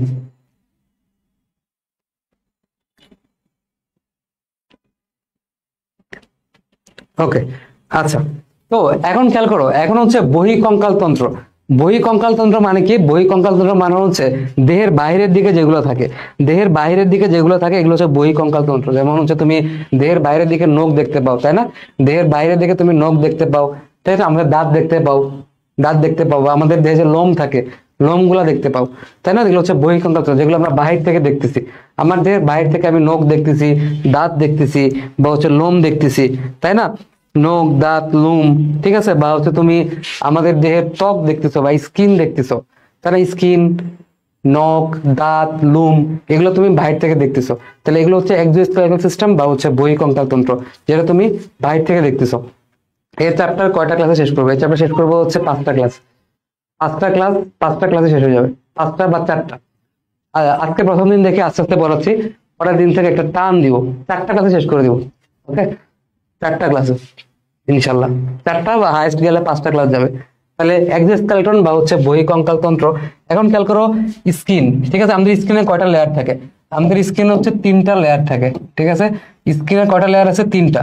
মাঝখানে একটা লেয়ার থাকে যেটাকে বলা হয় হচ্ছে ডার্মিস। ঠিক আছে, মাঝখানে একটা লেয়ার থাকে যেটাকে বলা হয় হচ্ছে ডার্মিস। ওকে, ডার্মিসের নিচে আরেকটা লেয়ার থাকে, ডার্মিসের নিচে আরেকটা লেয়ার থাকে। ঠিক আছে, ডার্মিসের নিচে একটা লেয়ার থাকে, এটাকে বলা হয় কি? এটাকে বলা হয় কি বলা হয় এটাকে? এটাকে বলা হয় হচ্ছে হাইপোডার্মিস। হাইপো মানে হচ্ছে নিচে, হাইপো মানে হচ্ছে নিচে। তাহলে ডার্মিসের নিচে আরেকটা লেয়ার থাকে যেটাকে বলা হয় হচ্ছে হাইপোডার্মিস। ওকে, এবং ডার্মিসের উপরে আরেকটা লেয়ার থাকে যেটাকে বলা হয় হচ্ছে এপিডার্মিস। এপি মানে হচ্ছে উপরে। ঠিক আছে, এপি মানে হচ্ছে উপরে, এপিডার্মিস। এপি মানে কি? এপি মানে হচ্ছে উপরে। তাহলে আমাদের স্কিনে, স্কিনে কয়টা লেয়ার থাকে বলো? স্কিনে কয়টা লেয়ার থাকে? স্কিনে থাকে হচ্ছে 3টা লেয়ার। ঠিক আছে, স্কিনের 3টা লেয়ার থাকে। ওকে, তাহলে স্কিনের 3টা লেয়ারের ভিতরে মাঝখানে একটা লেয়ার থাকে যেটাকে বলা হয় হচ্ছে ডার্মিস। ঠিক আছে, মাঝখানে একটা লেয়ার থাকে যেটাকে কি বলা হয়, যেটাকে বলা হয় হচ্ছে ডার্মিস। ওকে, ডার্মিসের নিচে আরেকটা লেয়ার থাকে, ডার্মিসের নিচে আরেকটা লেয়ার থাকে, ওকে, যেটাকে বলা হয় হচ্ছে হাইপোডার্মিস। হাইপো মানে হচ্ছে নিচে। ঠিক আছে, হাইপো মানে হচ্ছে নিচে। ওকে, হাইপো মানে হচ্ছে নিচে। আর এপি মানে হচ্ছে উপরে, ডার্মিসের উপরে একটা লেয়ার থাকে যেটা বলে এপিডার্মিস। ওকে, এপিডার্মিস। এখন এই এপিডার্মিসে আবার 5টা লেয়ার থাকে, একটা, দুইটা, তিনটা, চারটা, পাঁচটা। একটা, দুইটা, তিনটা, চারটা, পাঁচটা। আর এপিডার্মিসেও আবার কয়টা লেয়ার থাকবে, এপিডার্মিসেও আবার হচ্ছে 5টা লেয়ার থাকবে। ওকে, তাহলে এটা হচ্ছে আমাদের নর্মাল স্কিন। হ্যাঁ, এটা হচ্ছে আমাদের নর্মাল স্কিনের লেয়ার, মনে থাকবে। তাহলে আমাদের নর্মাল স্কিনের লেয়ারের ভিতরে 3টা লেয়ার হচ্ছে মেইন লেয়ার, 3টা লেয়ার হচ্ছে প্রধান লেয়ার। কি কি 3টা প্রধান লেয়ার? একটা লেয়ার হচ্ছে ডার্মিস, একটা লেয়ার হচ্ছে ডার্মিস। ডার্মিসের নিচে একটা লেয়ার থাকে যেটাকে বলা হয় হচ্ছে হাইপোডার্মিস। ওকে, হাইপোডার্মিস। হাইপো কথাটার মানে কি? হাইপো কথাটার মানে হচ্ছে নিচে, ডার্মিসের নিচে, হাইপোডার্মিস। আর এপি মানে হচ্ছে উপরে, আর ডার্মিসের উপরে। তাহলে এখানে 5টা লেয়ার, এটা হচ্ছে এপিডার্মিস। ওকে, তাহলে আমাদের এই যে এক্সোস্কেলেটাল সিস্টেমটা বা হচ্ছে বহিঃকঙ্কাল তন্ত্র, এই বহিঃকঙ্কাল তন্ত্র মেইনলি আসছে কোন জায়গা থেকে? এটা আমাদেরকে বলতেছে যে বহিঃকঙ্কাল তন্ত্র মেইনলি আসছে হচ্ছে ত্বকের এপিডার্মিস থেকে। তাহলে ত্বকের এপিডার্মিসটা হচ্ছে স্কিনের একদম বাইরের দিকে থাকে, তাই না? এপিডার্মিস সবার উপরের দিকে লেয়ার, তাহলে সবার দেহের বাইরের দিকে থাকবে। তাহলে দেহের বাইরের থেকে যে ত্বকের এপিডার্মিস, তো সেখানে স্কিন বা ত্বক আছে, এরপর তোমার হচ্ছে নখ, দাঁত, লোম এগুলো আছে। তাহলে আমার দেহের বাহিরের দিক, ঠিক আছে, যেটা নখ, দাঁত, লোম, ত্বকের এপিডার্মিস, এগুলো সবগুলো হচ্ছে বহিঃকঙ্কাল তন্ত্র। ঠিক আছে, বহিঃকঙ্কাল তন্ত্র, এগুলো সব বহিঃকঙ্কাল তন্ত্র। এগুলো সবই হচ্ছে বহিঃকঙ্কাল তন্ত্র। ওকে, তাহলে এটা আমরা বোঝা গেছে যে এটা হচ্ছে বহিঃকঙ্কাল তন্ত্র। ওকে, এরপরে আসো হচ্ছে অন্তঃকঙ্কাল তন্ত্র বা হচ্ছে এন্ডোস্কেলেটন। ঠিক আছে, আচ্ছা। তো মেইনলি এই অন্তঃকঙ্কাল তন্ত্র যেটা আছে, অন্তঃকঙ্কাল তন্ত্র বা এন্ডোস্কেলেটল সিস্টেম যেটা আছে, এখানে আমাদের দেহের উপর থেকে, তারা উপর দিকে তুমি স্কিন দেখতেছো, ত্বকের এপিডার্মিস, নখ, দাঁত, লোম দেখতেছো, বাট এরপরে এর নিচের দিকে থাকতেছে তোমার হচ্ছে তোমার টেন্ডন, নিচের দিকে টেন্ডন থাকবে, লিগামেন্ট থাকবে। এগুলো তো আমরা পড়াবো, তাই না? আমাদের টেন্ডন, লিগামেন্ট, বোনস, তাই না, কার্টিলেজ যেগুলো আমরা বলি, অস্থি, তরুণাস্থি, টেন্ডন, লিগামেন্ট, এগুলো মেইনলি আমরা এন্ডোস্কেলেটাল সিস্টেম হিসেবে বলি। ঠিক আছে, এন্ডোস্কেলেটাল সিস্টেম। ওকে, এগুলো বাইরে থেকে দেখা যায় না, স্কিনের নিচে থাকে। ঠিক আছে, অন্তঃকঙ্কাল তন্ত্র। ওকে, এবং আরেকটা হচ্ছে স্প্ল্যাঙ্কনিক কঙ্কাল তন্ত্র বা হচ্ছে স্প্ল্যাঙ্কনিক নার্ভাস সিস্টেম। আচ্ছা, এই জিনিসটা আসলে কি বোঝায়? স্প্ল্যাঙ্কনিক কঙ্কাল তন্ত্র বা হচ্ছে স্প্ল্যাঙ্কনিক স্কেলেটাল সিস্টেম আসলে আমরা কি বুঝি? ঠিক আছে, এটা আমাদের একটু বুঝতে হবে। তো এখন খেয়াল করো, স্প্ল্যাঙ্কনিক কথাটা দ্বারা কি বোঝায় আসলে? স্প্ল্যাঙ্কনিক কথাটা দ্বারা আসলে কি বোঝায়? স্প্ল্যাঙ্কনিক কথাটা দ্বারা মেইনলি বোঝা হচ্ছে ভিসেরা। ঠিক আছে, স্প্ল্যাঙ্কনিক কথাটা দ্বারা হচ্ছে ভিসেরা মানে কি? ভিসেরা মানে হচ্ছে দেহের নরম অঙ্গ। ঠিক আছে, দেহের নরম অঙ্গ, তাই না? দেহের নরম অঙ্গ। আমাদের দেহের ভিতরে নরম অঙ্গ আছে অনেকগুলো। আমাদের দেহের ভিতরে তুমি চিন্তা করো, আমার দেহের ভিতরে তোমার পাকস্থলী, তারপর হচ্ছে তোমার অন্ত্র, ক্ষুদ্রান্ত, বৃহদন্ত, এরকম অনেকগুলো নরম অঙ্গ আছে। তাহলে স্প্ল্যাঙ্কনিক কথাটা দ্বারা মেইনলি আমাদের বোঝায় হচ্ছে আমাদের দেহের যে নরম অঙ্গগুলো আছে সেগুলা। ঠিক আছে, আমাদের দেহের যে নরম অঙ্গগুলো আছে সেগুলাকে বলা হচ্ছে স্প্ল্যাঙ্কনিক। ঠিক আছে, স্প্ল্যাঙ্কনিক। ওকে, স্প্ল্যাঙ্কনিক। এখন খেয়াল করো, এই আমাদের দেহে যে নরম অঙ্গগুলো আছে যেগুলোকে আমরা স্প্ল্যাঙ্কনিক বলি, ঠিক আছে, যেটাকে আমরা স্প্ল্যাঙ্কনিক বলি, সেই জায়গার ভিতরে যদি কোনো স্কেলেটল বলতে আমরা কি বুঝি? স্কেলেটল বলতে অস্থি, তরুণাস্থি এগুলোকে বুঝি। তাহলে আমাদের দেহে যে নরম অঙ্গগুলো আছে, সেই নরম অঙ্গগুলোতে যদি কখনো কোনো হাড় বা হচ্ছে কোনো অস্থি বা তরুণাস্থি তৈরি হয়, তাহলে সেটাকে আমরা বলবো হচ্ছে স্প্ল্যাঙ্কনিক স্কেলেটাল সিস্টেম। ঠিক আছে, স্প্ল্যাঙ্কনিক স্কেলেটাল সিস্টেম। তাহলে মেইনলি কথা হচ্ছে যে স্প্ল্যাঙ্কনিক স্কেলেটাল সিস্টেমটা আসলে অন্তঃকঙ্কাল তন্ত্রের একটি পার্ট। অন্তঃকঙ্কাল মানে কি? আমার দেহের বাইরের দিকে বহিঃকঙ্কাল তন্ত্র, তার মানে হচ্ছে বাইরের দিকে ত্বক থাকবে, নখ, দাঁত, লোম থাকবে, এগুলো বাইরের দিকে। আর যা আছে সবই হচ্ছে দেহের ভিতরের দিকে। তো দেহের ভিতরের দিকে একটা অন্তঃকঙ্কাল তন্ত্র আমরা বলছি, যেখানে আমাদের অস্থি, তরুণাস্থি, বোনস এগুলো চলে গেছে। বাট এগুলা বাদে আমরা আরেক ধরনের স্পেশালাইজড একটা কঙ্কালতন্ত্র আবিষ্কার করছি, যেটাকে আমরা বলি হচ্ছে স্প্ল্যাঙ্কনিক কঙ্কালতন্ত্র। এবং এই স্প্ল্যাঙ্কনিক কঙ্কালতন্ত্রের ভিতরে আসলে কি প্রকাশ করে, স্প্ল্যাঙ্কনিক কঙ্কালতন্ত্র আসলে কি প্রকাশ করে? এটা প্রকাশ করে হচ্ছে আমার দেহে যে নরম অঙ্গগুলো আছে, পাকস্থলী হইতে পারে, ক্ষুদ্রান্ত, বৃহদন্ত্র, এই জায়গাগুলো হইতে পারে, এগুলো হচ্ছে নরম অঙ্গ আমাদের দেহে, যাতে এই নরম অঙ্গগুলোকে আমরা বলি হচ্ছে ভিসেরা। ঠিক আছে, তো কোনো কারণে ইনকেস কোনো কারণে যদি এই জায়গাগুলো থেকে কোনো অস্থি তৈরি হয়, এই জায়গাগুলো থেকে কোনো অস্থি যদি তৈরি হয়, তাহলে সেক্ষেত্রে আমরা ওটাকে বলবো হচ্ছে স্প্ল্যাঙ্কনিক কঙ্কালতন্ত্র। ঠিক আছে, স্প্ল্যাঙ্কনিক কঙ্কালতন্ত্র। ওকে, স্প্ল্যাঙ্কনিক কঙ্কালতন্ত্র। আচ্ছা, এখন এই স্প্ল্যাঙ্কনিক কঙ্কালতন্ত্র আসলে আমাদের দেহে খুব বেশি পরিমাণে পাওয়া যায় না। ঠিক আছে, আমাদের দেহে খুব বেশি পরিমাণে পাওয়া যায় না। এবং এই স্প্ল্যাঙ্কনিক কঙ্কালতন্ত্র আসলে কাদের দেহে বেশি পাওয়া যায়? এগুলা মেইনলি হচ্ছে তোমার বিভিন্ন মানে হচ্ছে তোমার জন্তু জানোয়ার। ঠিক আছে, যেমন হচ্ছে তোমার ধরো আমাদের দেশে আমাদের ঘরে যেসব ক্যাটেল থাকে, ক্যাটেল মানে তো বুঝোই, কুকুর টুকুর হতে পারে, কুকুর বিড়াল। ঠিক আছে, বা হচ্ছে তোমার ধরো যে কুকুর বিড়াল বা হচ্ছে শুকর, মানে এনিম্যাল, বিভিন্ন এনিমেলের হচ্ছে বেশি পরিমাণে পাওয়া যায়। এদের ক্ষেত্রে দেখা যায় যে এদের যে দেহের যে নরম অঙ্গগুলো আছে এদের ভিতরে বিভিন্ন ক্যাটেল মানে তো বুঝোই যে গরু ছাগল, যেগুলো আমাদের দেহের ভিতরে আমরা রাখি।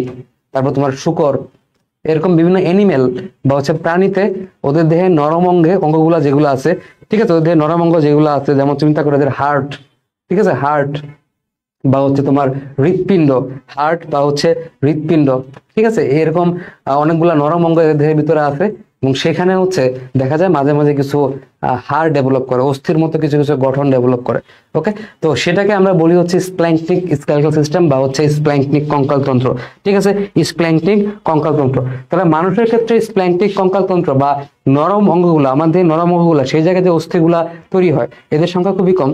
বাট বিভিন্ন এনিম্যাল বা বিভিন্ন প্রাণী বা জন্তু জানোয়ার যেগুলো আছে, যেমন সে তোমার বলতে পারো তুমি কুকুর বা হচ্ছে শুকর, এরকম বিভিন্ন এনিম্যালসে এই স্প্ল্যাঙ্কনিক স্কেলেটাল সিস্টেম বা হচ্ছে নরম অঙ্গগুলোর ভিতরে যে তোমার হচ্ছে যে হাড়গুলা ডেভেলপ করে, সেগুলা অনেক বেশি পরিমাণে পাওয়া যায়। ঠিক আছে, পাওয়া যায়। ওকে, অনেক বেশি পরিমাণ পাওয়া যায়।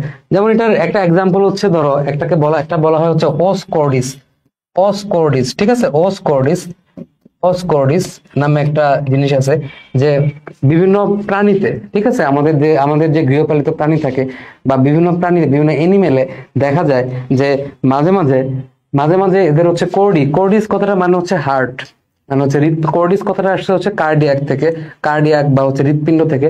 তো মাঝে মাঝে দেখা যায় যে হৃৎপিণ্ডের ভিতরে কি ডেভেলপ করে, হ্যাঁ, হৃৎপিণ্ডের ভিতরে মাঝে মাঝে দেখা যায় কিছু কিছু হাড় ডেভেলপ করে। ঠিক আছে, অসকর্ডিস বিভিন্ন প্রাণীতে, মানে বিভিন্ন এনিমেল বা হচ্ছে প্রাণীতে, জন্তু জানোয়ারে দেখা যায় যে হৃৎপিণ্ডের ভিতরে এদের আসলে হাড় ডেভেলপ করছে। ঠিক আছে, হৃৎপিণ্ডের ভিতরে হাড় মানে হচ্ছে হাড় বা হচ্ছে অস্থি ডেভেলপ করছে, এরকম একটা হচ্ছে অসকর্ডিস। তাহলে অসকর্ডিস যেটা হচ্ছে বিভিন্ন এনিমেলে পাওয়া যায়, তাদের ক্ষেত্রে ওই কঙ্কালতন্ত্রকে আমরা বলি হচ্ছে স্প্ল্যাঙ্কনিক কঙ্কালতন্ত্র। ঠিক আছে, স্প্ল্যাঙ্কনিক কঙ্কালতন্ত্র। ওকে, আর মানুষের ক্ষেত্রে আমরা কি দেখি? মানুষের ক্ষেত্রে আমরা এই তোমরা আগের চ্যাপ্টারে পড়ছো, লেরিংস পড়ছো, তাই না? লেরিংস বা হচ্ছে ষড়যন্ত্র পড়ছো, ঠিক আছে, লেরিংস। ইংলিশ লিখতে লিখতে আর বাংলা লেখার আর ইচ্ছা নাই। লেরিংস তোমরা পড়ছো, তাই না? আমাদের লেরিংস থাকে, লেরিংস বা হচ্ছে ষড়যন্ত্র থাকে, বা হচ্ছে ট্রাকিয়া থাকে, ব্রঙ্কাই থাকে। ঠিক আছে, ট্রাকিয়া থাকে, ব্রঙ্কাই থাকে, সেগুলোতে আসলে ট্রাকিয়া, ব্রঙ্কাই, এই সবগুলো আসলে তোমার হচ্ছে স্প্ল্যাঙ্কনিক স্কেলেটাল সিস্টেমের অন্তর্ভুক্ত। ঠিক আছে, স্প্ল্যাঙ্কনিক স্কেলেটাল সিস্টেম অন্তর্ভুক্ত। তাহলে আবার একটু বলি, এক্সোস্কেলেটন মানে হচ্ছে দেহের বাইরের দিকে স্কেলেটন গুলো, দেহের বাইরের দিকে যে স্কেলেটন গুলো থাকে, সেগুলো হচ্ছে এক্সোস্কেলেটন। এগুলো মেইনলি তোমার বলতেছে যে এরা ত্বকের এপিডার্মিস থেকে আসে। ত্বকের 3টা লেয়ার থাকে, ডার্মিসের নিচে হাইপোডার্মিস, ডার্মিসের উপরে হচ্ছে এপিডার্মিসের আবার 5টা লেয়ার থাকে, যেগুলো আমরা অন্য চ্যাপ্টারে পড়বো, মানে মানবদের প্রতিরক্ষায় পড়বো সেটা।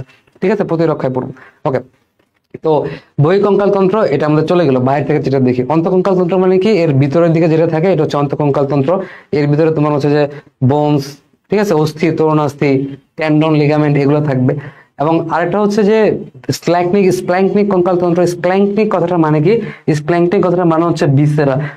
মানে কি? ভিসেরা মানে হচ্ছে আমার দেহে যে নরম অঙ্গগুলো থাকে, ক্ষুদ্রান্ত, বৃহদন্ত্র, বিভিন্ন কিছু আছে, এগুলো হচ্ছে যে দেহের নরম অঙ্গ। এখানে যদি কোনো কারণে কোনো অস্থি ডেভেলপ করে বা বোনস ডেভেলপ করে, সেটাকে বলা হয় স্প্ল্যাঙ্কনিক স্কেলেটাল সিস্টেম। ঠিক আছে, স্প্ল্যাঙ্কনিক স্কেলেটাল সিস্টেম। যেমন অস্করিস বিভিন্ন প্রাণীতে দেখা যায় যে এদের হার্টের ভিতরে হচ্ছে যে মাঝে মাঝে বোনস বা অস্থি তৈরি হয়, এটা হচ্ছে অস্করিস। আর মানুষের ক্ষেত্রে তুমি কোথায় পাবা, লেরিংসে, তরুণাস্থি, ট্রাকিয়া, ব্রঙ্কাস, এগুলো হচ্ছে আমাদের স্প্ল্যাঙ্কটিক কঙ্কাল তন্ত্রের পার্ট। ওকে, এই যে তাহলে বহিঃকঙ্কাল তন্ত্র বললো কি ত্বকের এপিডার্মিস থেকে উদ্ভূত হয়, এই জন্য এদেরকে বলা হয় ত্বক উদ্ভূত, মানে ত্বক থেকে উদ্ভূত হয়, ত্বক থেকে তৈরি হয়, যেমন নখ, দাঁত, লোম। ওকে, আর অন্তঃকঙ্কাল তন্ত্র বললে দেহের ভিতরে যে অন্তঃকঙ্কাল গুলো আছে সেগুলোকে বোঝায়। এদের দুইটা ভাগে ভাগ করা যায়, একটা হচ্ছে অক্ষীয় কঙ্কাল, একটা হচ্ছে উপাঙ্গীয় কঙ্কাল। এই জিনিসটা খেয়াল করো, অক্ষীয় কঙ্কাল মানে কি? অক্ষীয় কঙ্কাল মানে হচ্ছে আমার দেহের অক্ষ। আমার দেহের অক্ষ মানে কি, উপর থেকে নিচের দিকে যদি আমি নামি, আমার দেহের মাঝে, আমার দেহের মাঝ বরাবর উপর থেকে নিচের দিকে যদি আমি নামি, তাহলে এটা হচ্ছে আমার দেহের অক্ষ, তাই না? আমাদের অক্ষ মানে হচ্ছে উপর থেকে নিচের দিকে, উপর থেকে নিচের দিকে আমার দেহে যদি নামি তাহলে সেটা হচ্ছে অক্ষ। ঠিক আছে, তাহলে এই বরাবর আমার দেহে যে কঙ্কাল গুলো থাকে এগুলো হচ্ছে অক্ষীয় কঙ্কাল। আমি তোমাকে একটু পরে এগুলো ব্যাখ্যা করবো। আর উপাঙ্গ মানে কি, এই অক্ষীয় কঙ্কালের চারদিকে যে আমার দুইটা হাত, ঠিক আছে, আমার দুইটা হাত, আমার দুইটা পা, ঠিক আছে, এভাবে করতেছি, দুলাচ্ছি, এগুলো হচ্ছে উপাঙ্গীয় কঙ্কাল। তাহলে দেহের অক্ষ বরাবর চিন্তা করো, অক্ষ বরাবর এই যে মাথা, বিশাল একটা মাথা দিয়ে রাখছি, নিচের দিকে নেমে অক্ষীয়, এটা হচ্ছে অক্ষীয় কঙ্কাল। আর হাত, পা, এগুলো হচ্ছে কি আমাদের উপাঙ্গীয় কঙ্কাল। ঠিক আছে, তাহলে অক্ষ থেকে যেগুলো বের হচ্ছে এগুলো হচ্ছে আমাদের কি উপাঙ্গীয় কঙ্কাল। উপাঙ্গীয় কঙ্কাল এটা আমি একটু পরে আবার ব্যাখ্যা করবো, সমস্যা নেই। এরপর স্প্ল্যাঙ্ক, তাহলে অক্ষ মানে কি দেহের অক্ষ বরাবর, এই যে দেহের মাঝ বরাবর, অক্ষ বরাবর, এদিকে যা যা থাকবে কঙ্কাল, ঠিক আছে, ধর মাথার ভিতরে খুলি টুলি আছে, এগুলো সবই তো অক্ষীয় কঙ্কাল। হাত পা দেখো, অক্ষ তো এদিকে চলে গেল, একদম সোজা বরাবর অক্ষ, কিন্তু অক্ষ থেকে যেগুলো বেরোছে, হাত বেরোছে, তাই না, পা বেরোছে, এগুলো হচ্ছে উপাঙ্গীয় কঙ্কাল। ওকে, আর স্প্ল্যাঙ্কটিক কঙ্কাল তন্ত্রের ভিতরে আমি তোমাকে বললাম লেরিংসের তরুণাস্থি থাকবে, ট্রাকিয়া, ব্রঙ্কাই, এগুলো থাকবে। লেরিংসের তরুণাস্থি থাকে, তোমরা পড়ছো তাই না, থাইরয়েডটা বড় পড়ছো, ট্রাকিয়া, ব্রঙ্কাই, এগুলো সবগুলো হচ্ছে স্প্ল্যাঙ্কটিক কঙ্কাল তন্ত্র। এবার দেখো কঙ্কাল তন্ত্রের কাজ, কঙ্কাল তন্ত্রের কি কি কাজ থাকে, যান্ত্রিক কাজ, এগুলো মুখস্থ করার কিছু নাই। হ্যাঁ, মূল দেহ থেকে যা বের হয়, বেগম রোকেয়া এতক্ষণ পরে আসছে, পড়াশোনা করতেছিলা, দেখো তাহলে যা মেকানিক্যাল ফাংশন, ঠিক আছে, খেয়াল করো যে এটা মুখস্থ করার কিছু না, খ নাম্বারের প্রশ্ন মাঝে মাঝে পরীক্ষাতে আসে যে দেহ, কঙ্কাল তন্ত্র কি কি কাজ করে, দেহের কাঠামো গঠন করে, তাই না? ভাই, দেহের কাঠামো গঠন করতেছে না, আমার দেহ যে এরকমই দেখতেছো কেন, আমার হাড্ডি গুড্ডি গুলা এমনি আছে, এই জন্য মুখস্থ করার কি আছে, সুরক্ষা। এরা কি দেহের ভিতরে গুরুত্বপূর্ণ অঙ্গগুলোকে সুরক্ষা দিচ্ছে না? মস্তিষ্ক, এই যে মাথার ভিতরে হাড্ডি গুড্ডি আছে, এটার ভিতরে আছে আমার ব্রেন, এই যে আমার বুকের খাঁচা আছে, এটার ভিতরে আছে আমার ফুসফুস, ঠিক আছে, তারপর এটার ভিতরে আছে হৃৎপিণ্ড, ঠিক আছে, এই পিছন দিকে আছে হচ্ছে আমার সুষুম্না কাণ্ড, স্পাইনাল কর্ড। তাহলে এগুলো কি আমার দেহের অস্থির ভিতরে সুরক্ষিত না? অবশ্যই সুরক্ষিত। এরপর দেখো সংযুক্তল সৃষ্টি, এই অস্থিগুলার গায়ে তোমার বিভিন্ন জায়গা থাকে, সেই জায়গাগুলোতে গিয়ে কিন্তু পেশিগুলো যুক্ত হয়।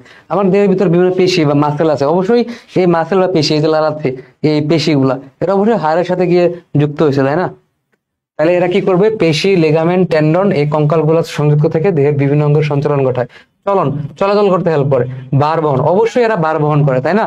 অবশ্যই এরা দেহের ভার বহন করে, তাহলে কঙ্কাল তন্ত্র অবশ্যই দেহের ভার বহন করবে, তাই না, ভার বহন করবে। ওকে, তারপর আসো শারীরবৃত্তীয় কাজ। ওকে, এখন তোমাদেরকে আগের চ্যাপ্টারে আমি তোমাদেরকে পড়াইছি যে আমাদের অস্থির ভিতরে থাকে হচ্ছে লাল অস্থিমজ্জা, ঠিক আছে, আমার দেহের ভিতরে থাকে হচ্ছে লাল অস্থিমজ্জা, তাই না, লাল অস্থিমজ্জা। ওকে, লাল অস্থিমজ্জা, এবং আস্তে আস্তে এই লাল খেয়াল করো, আমার দেহের ভিতরে, হাড়ের ভিতরে এই জায়গায় থাকবে হচ্ছে লাল অস্থিমজ্জা, ঠিক আছে, লাল অস্থিমজ্জা, এবং এই লাল অস্থিমজ্জাটা আস্তে আস্তে যত দিন যাবে, ঠিক আছে, যত দিন যাবে তখন লাল অস্থিমজ্জাটা আস্তে আস্তে ফ্যাট বা চর্বি জমে হলুদ হয়ে যাবে। এটা আমি তোমাদেরকে পড়াইছি। আজান দিচ্ছে, আমরা 1 মিনিট বিরতি দেই, মানে আজানের বিরতি। আমাকে বলো এই পর্যন্ত সবকিছু ক্লিয়ার কিনা, আমাকে একটু বলো যে এই পর্যন্ত সবকিছু ক্লিয়ার কিনা, আমরা আজানের 1 মিনিট বিরতি দিই।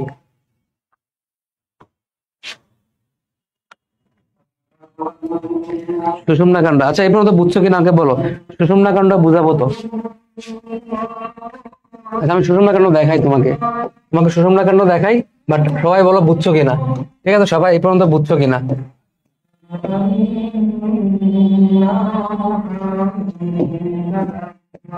সবাই বলো এই পর্যন্ত বুঝছো কিনা, আমাকে সুষুম্না কাণ্ড দেখাই।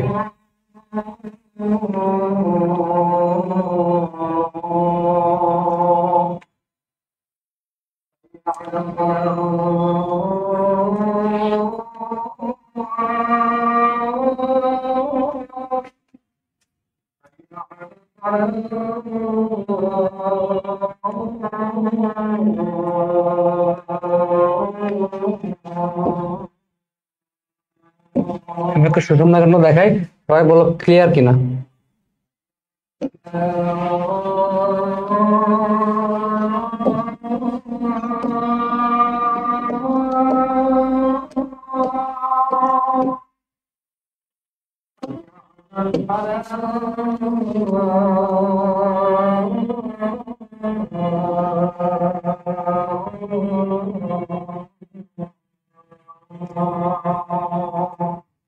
দিচ্ছে, আজানে বিরতি, বাট আমাকে বলো বুঝছো কিনা।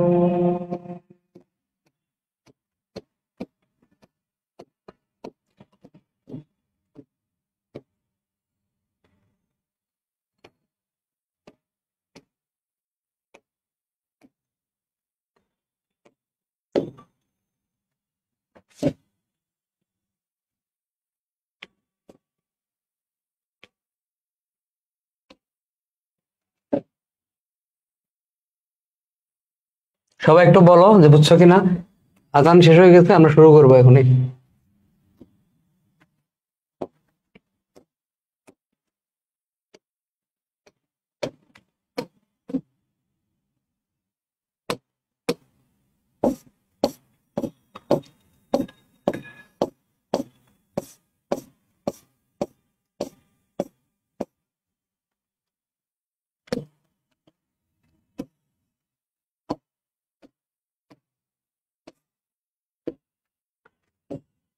ওকে,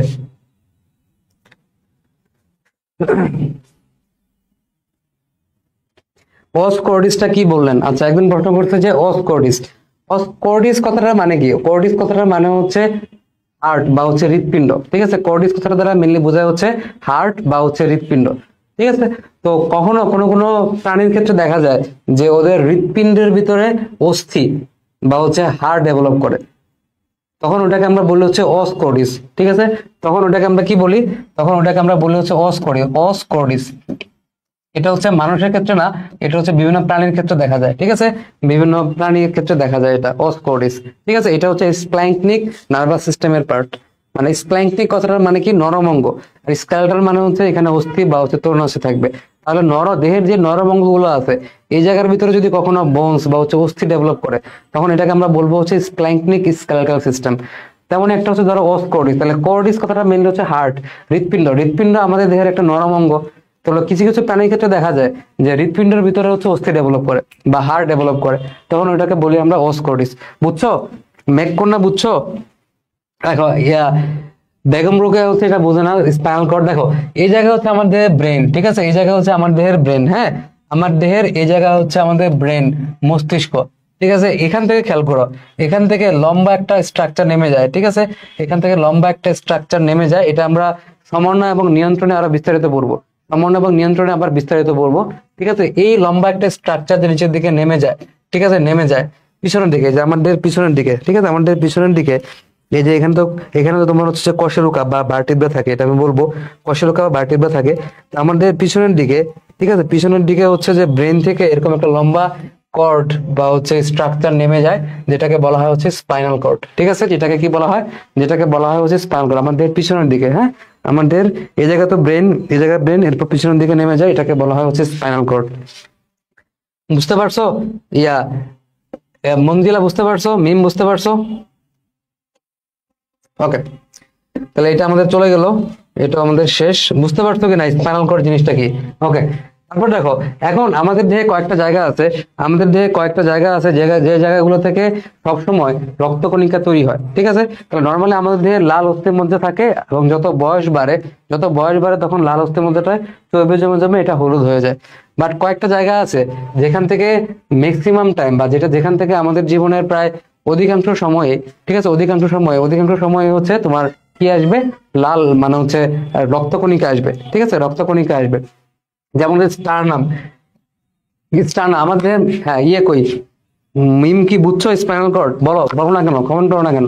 দেখো আমাদের আমাদের মাঝখানে এই জায়গায়, হ্যাঁ আমাদের এই জায়গায় আমি তোমাদেরকে দেখাবো, আমাদের এই জায়গায় একটা অস্থি থাকে যেটাকে বলা হচ্ছে স্টারনাম। ঠিক আছে, স্টারনাম।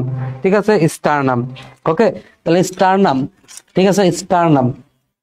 তাহলে ধরো এটা, এই যে এটা হচ্ছে স্টারনাম, হ্যাঁ এটা হচ্ছে আমাদের স্টারনাম, এটা আমাদের মাঝখানে এই জায়গায় থাকে স্টারনাম। সেখান থেকে রক্তকণিকা আসবে, সেখানে অস্থিমজ্জা আছে, সেখান থেকে রক্তকণিকা আসবে, বোন মেরু যেটা আছে, পাঁজর, বুকের পাঁজর, ঠিক আছে বুকের পাঁজর, বুকের পাঁজর, তাই না, বুকের খাঁচা, এখানে এগুলো যেগুলো আছে বুকের খাঁচা, তারপর হচ্ছে বুকের পাঁজরে যে ওইগুলো আছে। হ্যাঁ,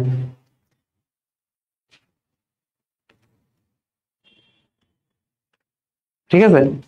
হুম, সেটা। হুম।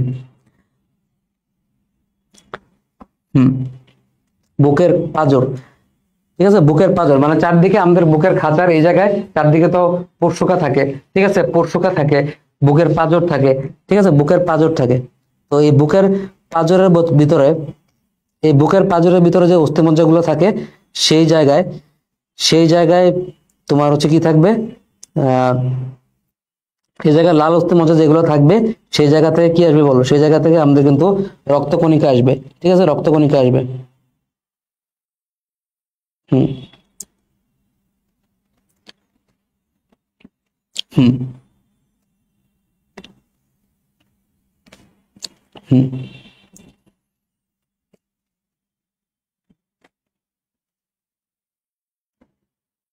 হুম।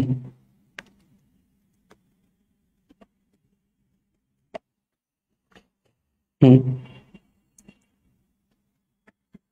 আচ্ছা, একজন প্রশ্ন, ইমরান প্রশ্ন করছে ভাইয়া, ইমরান প্রশ্ন করছে, হ্যাঁ ক্লাস আর কতক্ষণ চলবে, ক্লাস চলবে, চলতে থাকুক। একটা 1.5 ঘন্টা, 1 ঘন্টা 45 মিনিট বা 2 ঘন্টা মতো চলবে। খুব একটু আস্তে আস্তে যাচ্ছি, প্রথম ক্লাস দেখে আস্তে আস্তে যাচ্ছি, কালকে ক্লাস থেকে একটা টান দিব। দেখো একজন প্রশ্ন করছে ভাইয়া মানুষের, ইমরান প্রশ্ন করছে মানুষের ল্যাজ থাকে না কেন। তো এটার মেইন ব্যাখ্যাটা হচ্ছে, এটা আসলে ইভলিউশন বা হচ্ছে বিবর্তন দিয়ে ব্যাখ্যা করা যায়।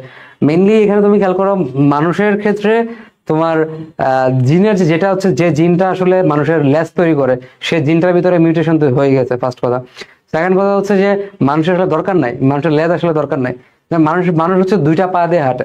তো মানুষের দুইটা পা দিয়ে হাঁটে, এরপর যদি একটা লেজ থাকে, তুমি চিন্তা করো হাঁটতে পারবা? তিনটা জিনিস ভাই, দুইটা পা দিয়ে তুমি হাঁটতেছো, লেজ দেখবা যে মাটির লগে বাড়ি খাইতে খাইতে তুমি আর হাঁটতে পারতেছো না, বুঝছো? তো মেন কথা হচ্ছে লেজের কোনো দরকার নাই, ফার্স্ট কথা। সেকেন্ড হচ্ছে এখানে জেনেটিক মিউটেশন হয়ে গেছে, লেজ তৈরি জিন নাই। আর কথা হচ্ছে এই লেজ তোমার দরকার নাই, হাঁটতে গেলে তোমার লেজ দেখবা যে মাটির সাথে বেজে যাবে, তুমি আর চলতে পারবে না। ঠিক আছে। আর একটা জিনিস হচ্ছে যে এটা আসলে বিবর্তনের একটা থিওরিও দেওয়া যায়, লেজ কেন থাকে না, বুঝতে পারছো ইমরান? ওকে, তাহলে কশরুকা, করোটি, ঠিক আছে মাথার করোটি, তাই না, মাথার যে করোটি আছে করোটি, ঠিক আছে।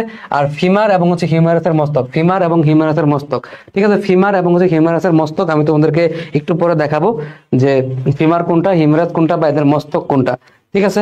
হ্যাঁ, সে জায়গায় একজন বলছে যে ভাই বানরের তো আছে, তুমি তো আর বানর না, তুমি তো মানুষ, তাই না, তুমি তো আর বানর না, বানরের মতো তো এরকম করো না, তাই না, মানুষের ক্ষেত্রে নাই। বানরের হয়তো বা জিন আছে ওইটা তৈরি করে, তৈরি করে। আচ্ছা, তারপর দেখো, তো এই জায়গাগুলো থেকে তৈরি হবে, এটা একটু মনে রাখো। এরপরে জিনিসটা খেয়াল করো যে অস্থিমজ্জ থেকে প্রতি সেকেন্ডে কতটুকু লোহিত কণিকা সৃষ্টি হয়, প্রায় 26 লক্ষ। ঠিক আছে, অস্থিমজ্জ থেকে প্রতি সেকেন্ডে ঘরে, ঠিক আছে, অস্থিমজ্জ থেকে আহ অস্থিমজ্জ থেকে প্রতি সেকেন্ডে, ঠিক আছে প্রতি সেকেন্ডে গড়ে 26 লক্ষ লোহিত কণিকা সৃষ্টি হবে, এটা মনে রাখবে, এটা একটা গুরুত্বপূর্ণ এমসিকিউ। ঠিক আছে, গুরুত্বপূর্ণ এমসিকিউ। 26 লক্ষ লোহিত কণিকা তৈরি হবে। ওকে, নিঃশ্বাস প্রশ্বাস এবং হচ্ছে শ্রবণ, এই কাজেও হেল্প করে বক্ষপিঞ্জর, তাই না, বক্ষপিঞ্জর, বুকের খাঁচা, বক্ষপিঞ্জর বা বুকের খাঁচা, এটা কিন্তু আমাদের অবশ্যই নিঃশ্বাস প্রশ্বাস দেওয়ার সময় উপরের দিকে উঠে নিচের দিকে নামে, সেক্ষেত্রে তোমাকে হেল্প করতেছে, তাই না। আর মধ্যকর্ণে আমাদের কানের ভিতরে যে অস্থিগুলো থাকে, কানের ভিতরে অনেকগুলো অস্থি থাকে, যাদেরকে আমরা বলি হচ্ছে যে, হ্যাঁ হ্যাঁ হাঁটা না, হাঁটে না লাফা, হ্যাঁ এরপর এই জন্য বানর হাঁটে না লাফায়, বানরের লেজ আছে দেখে, আরিফ বলতেছে। ঠিক আছে, মধ্যকর্ণে মানে আমাদের কানের ভিতরে কিছু কর্ণাস্থি আছে, এই কর্ণাস্থি গুলা কি করে, শ্রবণে হেল্প করে। ওকে, তারপর দেখো রেটিকুলো এন্ডোথেলিয়াল সিস্টেম, অস্থিতে রেটিকুলো এন্ডোথেলিয়াল সিস্টেম দেহের রোগ প্রতিরোধ ক্ষমতা অংশ নেয়। ঠিক আছে, রেটিকুলো এন্ডোথেলিয়াল সিস্টেম কি করে, আমাদের রোগ প্রতিরোধ ক্ষমতা অংশ নেয়। হুম।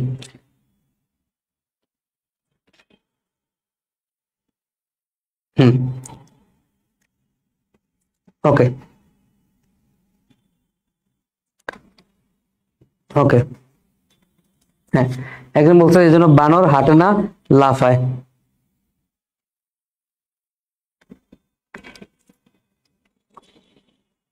হুম, ওকে। এখন খেয়াল করো, এখানে একটা কথা বলছে রেটিকুলো এন্ডোথেলিয়াল সিস্টেম, ঠিক আছে, রেটিকুলো এন্ডোথেলিয়াল সিস্টেম।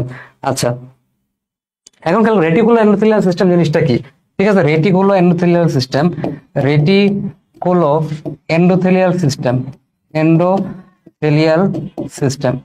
তো এটা হচ্ছে ধরো আমাদের দেহে এমন এক ধরনের সিস্টেম বা এক ধরনের তন্ত্র যেগুলো মেইনলি কি করে, এই জায়গায় মেইনলি হচ্ছে শ্বেত রক্তকণিকা, ঠিক আছে, শ্বেত রক্তকণিকা, ম্যাক্রোফেজ বা হচ্ছে মনোসাইট, এই এই সেলগুলা বেশি পরিমাণ থাকে। তার মানে জিনিসটা কি, জিনিসটা হচ্ছে আমাদের অস্থির ভিতরে একটা সিস্টেম আছে, অস্থির ভিতরে একটা তন্ত্র আছে বা একটা পার্ট আছে বা একটা অংশ আছে, যে পার্ট বা যে অংশে তোমার অনেক বেশি পরিমাণে শ্বেত রক্তকণিকা, যেমন তোমার হচ্ছে মনোসাইট, ম্যাক্রোফেজ, তাই না, এরকম শ্বেত রক্তকণিকা থাকবে, ঠিক আছে। তাহলে অস্থির ভিতরে এমন এক ধরনের সিস্টেম আছে, এমন এক ধরনের সিস্টেম আছে যেখানে কি থাকবে, যেখানে হচ্ছে অনেক ধরনের শ্বেত রক্তকণিকা থাকবে, ঠিক আছে। যেমন হচ্ছে যে মনোসাইট বা হচ্ছে ম্যাক্রোফেজ, ঠিক আছে, মনোসাইট বা হচ্ছে ম্যাক্রোফেজ। আচ্ছা, হ্যাঁ, হুম। তো মেইনলি এই রেটিকুলার এন্ডোথেলিয়াল সিস্টেমে এমন এক ধরনের সিস্টেম, এমন এক ধরনের তন্ত্র যেগুলো আমাদের সমগ্র দেহে আছে, ওই তন্ত্র ওরা কি করে, ওরা হচ্ছে বিভিন্ন ধরনের শ্বেত রক্তকণিকা, যেমন ম্যাক্রোফেজ, মনোসাইট, ঠিক আছে, যেগুলো হচ্ছে যে কোনো জীবাণুকে ধ্বংস করতে খুব হেল্প করে, তাই না, মানুষের জীবাণুকে ধ্বংস করতে হেল্প করে। শ্বেত রক্তকণিকা তো অবশ্যই আমাদের দেহের জীবাণুকে ধ্বংস করে। তো আমাদের দেহে এমন এক ধরনের সিস্টেম আছে যেটাকে বলে রেটিকুলার এন্ডোথেলিয়াল সিস্টেম, তারা হচ্ছে এই ধরনের শ্বেত রক্তকণিকা গুলাকে একসাথে রাখে, ঠিক আছে। তো এই সিস্টেমটা হচ্ছে রেটিকুলার এন্ডোথেলিয়াল সিস্টেম। তাহলে অস্থির ভিতরেও কিন্তু এরকম একটা সিস্টেম আছে, যে অস্থির ভিতরে একটা অংশ আছে, যে অংশের ভিতরে অনেকগুলা শ্বেত রক্তকণিকা, যেমন ম্যাক্রোফেজ, ঠিক আছে, মনোসাইট, এরা একসাথে থাকে। একসাথে থাকার পর এরা কি করে, এরা হচ্ছে তোমার যে কোনো জীবাণু বাইরে থেকে অ্যাটাক করলে তারা ওই জীবাণুকে মেরে ফেলে বা জীবাণুর বিরুদ্ধে প্রোটেকশন বা হচ্ছে প্রতিরোধ গড়ে তোলে। তো এরা রোগ প্রতিরোধ ক্ষমতা অংশ নেয়। কেউ খনিজ লবণ সঞ্চয় করে রাখে, যেমন ক্যালসিয়াম, ফসফরাস, ম্যাগনেসিয়াম, এগুলো সঞ্চয় করে রাখে, ঠিক আছে। তারপর দেখো, দেহের অভ্যন্তরীণ চাপ নিয়ন্ত্রণ এবং হচ্ছে আয়নিক সমতা রক্ষা করে। দেহের অভ্যন্তরে যে কোনো চাপ, বাইরে থেকে চাপ দিলে কি আমার দেহ কি ভিতরের দিকে ঢুকে যায় নাকি? ঢুকে যায় না, ঠিক আছে। এই কাজে তারা হেল্প করতেছে, আয়নিক সমতা রক্ষা করে। এবং এখানে একটা খেয়াল করো একটা জিনিস, যে অস্থির কোষ থেকে একটা হরমোন খরিত হয় যেটাকে বলা অস্টিওক্যালসিন, ঠিক আছে। এটা ইম্পর্টেন্ট জিনিস, যে অস্থির কোষ থেকে, অস্থির ভিতরে অনেকগুলা কোষ থাকে, ঠিক আছে, অস্থির ভিতরে অনেকগুলা কোষ থাকে যেটাকে বলা হয় হচ্ছে অস্টিওক্যালসিন। অস্থির ভিতরে অনেকগুলা কোষ থাকে যেটাকে বলা হয় হচ্ছে অস্টিওক্যালসিন, ঠিক আছে, অস্টিওক্যালসিন। অস্থির ভিতরে অনেকগুলো কোষ থাকে যেটাকে বলা হয় হচ্ছে অস্টিওক্যালসিন, ঠিক আছে। এটা কি করে, দেহে রক্তের চিনি এবং হচ্ছে চর্বির পরিমাণ নিয়ন্ত্রণ করে।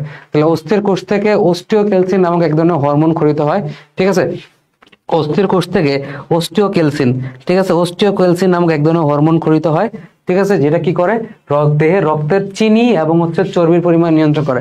আমাদের দেহে চিনি আছে, আমাদের দেহের রক্তে চিনি আছে, তাই না, সুগার আছে, এবং হচ্ছে আমাদের দেহের রক্তে কি আছে, চর্বি আছে। আমাদের দেহে কি আছে বলো, চর্বি আছে। তাহলে আমাদের দেহের রক্তে চিনি এবং হচ্ছে চর্বির পরিমাণ নিয়ন্ত্রণ করে, ঠিক আছে, চিনি এবং হচ্ছে চর্বির পরিমাণ নিয়ন্ত্রণ করে, চিনি এবং হচ্ছে চর্বির পরিমাণ নিয়ন্ত্রণ করে।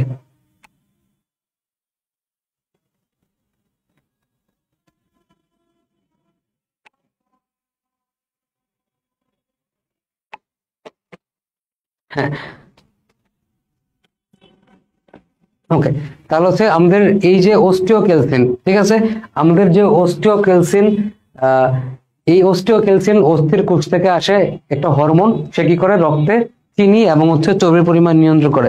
আমাদের কতটুকু রক্ত বা হচ্ছে কতটুকু রক্তে কতটুকু চিনি থাকবে বা কতটুকু চর্বি থাকবে আমাদের দেহে, সেটার পরিমাণ সে নিয়ন্ত্রণ করবে। ওকে, এরপর খেয়াল করো, এই যে তোমার লাল অস্থি মজ্জা থাকে, লাল অস্থি মজ্জাটা আস্তে আস্তে হলুদ হয়ে যায়। কেন হলুদ হয়ে যায়? লাল অস্থি মজ্জাটা আস্তে আস্তে কেন হলুদ হয়ে যায়? কারণ এই জায়গায় প্রচুর ফ্যাট বা হচ্ছে চর্বি কোষ জমা হয়, তাই না, এখানে প্রচুর ফ্যাট বা হচ্ছে চর্বি কোষ জমা হয়, ঠিক আছে। এই ফ্যাট বা চর্বি কোষ এটাকে একটা নামে ডাকে যেটাকে বলে এডিপোস সেল, ঠিক আছে, এডিপোস সেল। এখানে বানানটা ভুল, তোমার বইতে একটু ঠিক করে নাও, তোমার বইতে একটু ঠিক করে নাও, এটার বানান এডিপোস হবে, ই হবে না, এডিআই হবে, ঠিক আছে, এডিআই হবে, ঠিক আছে, বইতে একটু ঠিক করে নিও, এটা হচ্ছে এডিপোস হবে, এডিআই, এডিপোস সেল, ঠিক আছে, এটাকে বলা পিত অস্থিমজ্জা। পিত অস্থিমজ্জা মানে হচ্ছে হলুদ অস্থিমজ্জা। পিত অস্থিমজ্জা মানে হচ্ছে হলুদ অস্থিমজ্জা বা ইয়েলো বোন মেরু। ঠিক আছে, হলুদ অস্থিমজ্জা বা হচ্ছে ইয়েলো বোন মেরু। ঠিক আছে, ইয়েলো বোন মেরু কেন, কেন এটা ইয়েলো ইয়েলো ইয়েলো বোন মেরু, কেন এটা ইয়েলো বোন মেরু? কারণ এই জায়গায়, কেন এটা ইয়েলো বোন মেরু? কারণ এই জায়গায় তোমার হচ্ছে যে কি হয়ে গেছে, এই জায়গায় তোমার আসলে এই লাল যে অংশটা, লাল যে মজ্জাটা আছে, এটা আসলে ফ্যাট সেল বা চর্বি কোষ। তাহলে ফ্যাট সেল বা চর্বি কোষ, এটাকে আমরা ডাকি হচ্ছে এডিপোজ সেল। ঠিক আছে, এডিপোজ সেল জমে জমে এই লাল অংশটা হলুদ হয়ে গেছে। ঠিক আছে, এডিআই, এডিপোজ সেল জমে জমে এই লাল অংশটা কি হয়ে গেছে, এই লাল অংশটা হলুদ হয়ে গেছে। বুঝছো, এই লাল অংশটা হলুদ হয়ে গেছে এই চর্বি কোষ জমে জমে এই জায়গায়। এবং খেয়াল করো, এই ফ্যাট বা চর্বি যেগুলো আছে, ঠিক আছে, এই ফ্যাট বা হচ্ছে চর্বি যে আছে, হ্যাঁ এটা ইনসুলিনও করে, তাই না? ইনসুলিনও করে, রক্তে সুগার বা হচ্ছে রক্তের শর্করার পরিমাণটা ইনসুলিনও নিয়ন্ত্রণ করে। ঠিক আছে, ওখানে আরো ধরনের জিনিসপত্র আছে, অস্টিওক্যালসিন, ইনসুলিন, গ্লুকাগন। আচ্ছা, অস্টিওক্যালসিন, খেয়াল করো, ডায়াবেটিস যে হয়, ডায়াবেটিস যেটা হয় এখানে মেইনলি দায়ী হচ্ছে ইনসুলিন। বুঝছো বেগম রোকেয়া, ডায়াবেটিসের হওয়ার পিছনে মেইনলি দায়ী হচ্ছে ইনসুলিন। বুঝছো, যেটা আমাদের টাইপ 2 ডায়াবেটিস যেটা হয়, ডায়াবেটিস মেলাইটাস যেটা হয়। ঠিক আছে, ডায়াবেটিস মেলাইটাস যেটা হয়, ঠিক আছে, ডায়াবেটিস মেলাইটাস যেটা হয়, ডায়াবেটিস মেলাইটাস যেটা হয়, এটা আমি তোমাদের ডায়াবেটিস নিয়ে একটা ক্লাস নিব না, এটা আসলে একটু ক্লিয়ার কনসেপ্ট থাকা ইম্পর্টেন্ট। তো ওইটা আমি তোমাদেরকে একদিন এক্সট্রা করে ডায়াবেটিস সম্পর্কে কালকে একটু বলবো না। এখানে মেইনলি দায়ী হচ্ছে ইনসুলিন। বুঝছো, ইনসুলিনের ঘাটতি হয় বা ইনসুলিন থাকে না বডিতে, তখনই গিয়ে আমরা আসলে ডায়াবেটিসের জিনিসটা আমরা চিন্তা করি। বুঝছো বেগম রোকেয়া, মনে থাকবে এখানে অন্য কোনো জিনিসের হাত নাই, অস্টিওক্যালসিন বা এদের খুব একটা বেশি প্রভাব নাই এখানে। মেইনলি হচ্ছে মানে ইনসুলিনের জিনিস। বুঝছো, ইনসুলিনের ঘাটতি থাকে। বুঝছো বেগম রোকেয়া? দেখো, তাহলে এই পিত অস্থিমজ্জা এই জায়গায় তোমার এডিপোজ সেল থাকে, এবং এই এডিপোজ সেল এরা হচ্ছে প্রচুর চর্বি জমা করে রাখে। চর্বিগুলোতে কি থাকে, চর্বিগুলোতে প্রচুর শক্তি থাকে, রাসায়নিক শক্তি থাকে। আচ্ছা, তাহলে কঙ্কাল তন্ত্র 5 ধরনের উপাদান নিয়ে গঠিত। তাহলে কঙ্কাল তন্ত্রে মেইনলি কি কি উপাদান থাকে? কঙ্কাল তন্ত্রে ওরা বলতেছে যে মেইনলি 5 ধরনের উপাদান থাকে। বুঝছো, কঙ্কাল তন্ত্রে ওরা বলতেছে মেইনলি 5 ধরনের উপাদান থাকে। তাহলে কঙ্কাল তন্ত্রের যে পরিবারের কারো ডায়াবেটিস,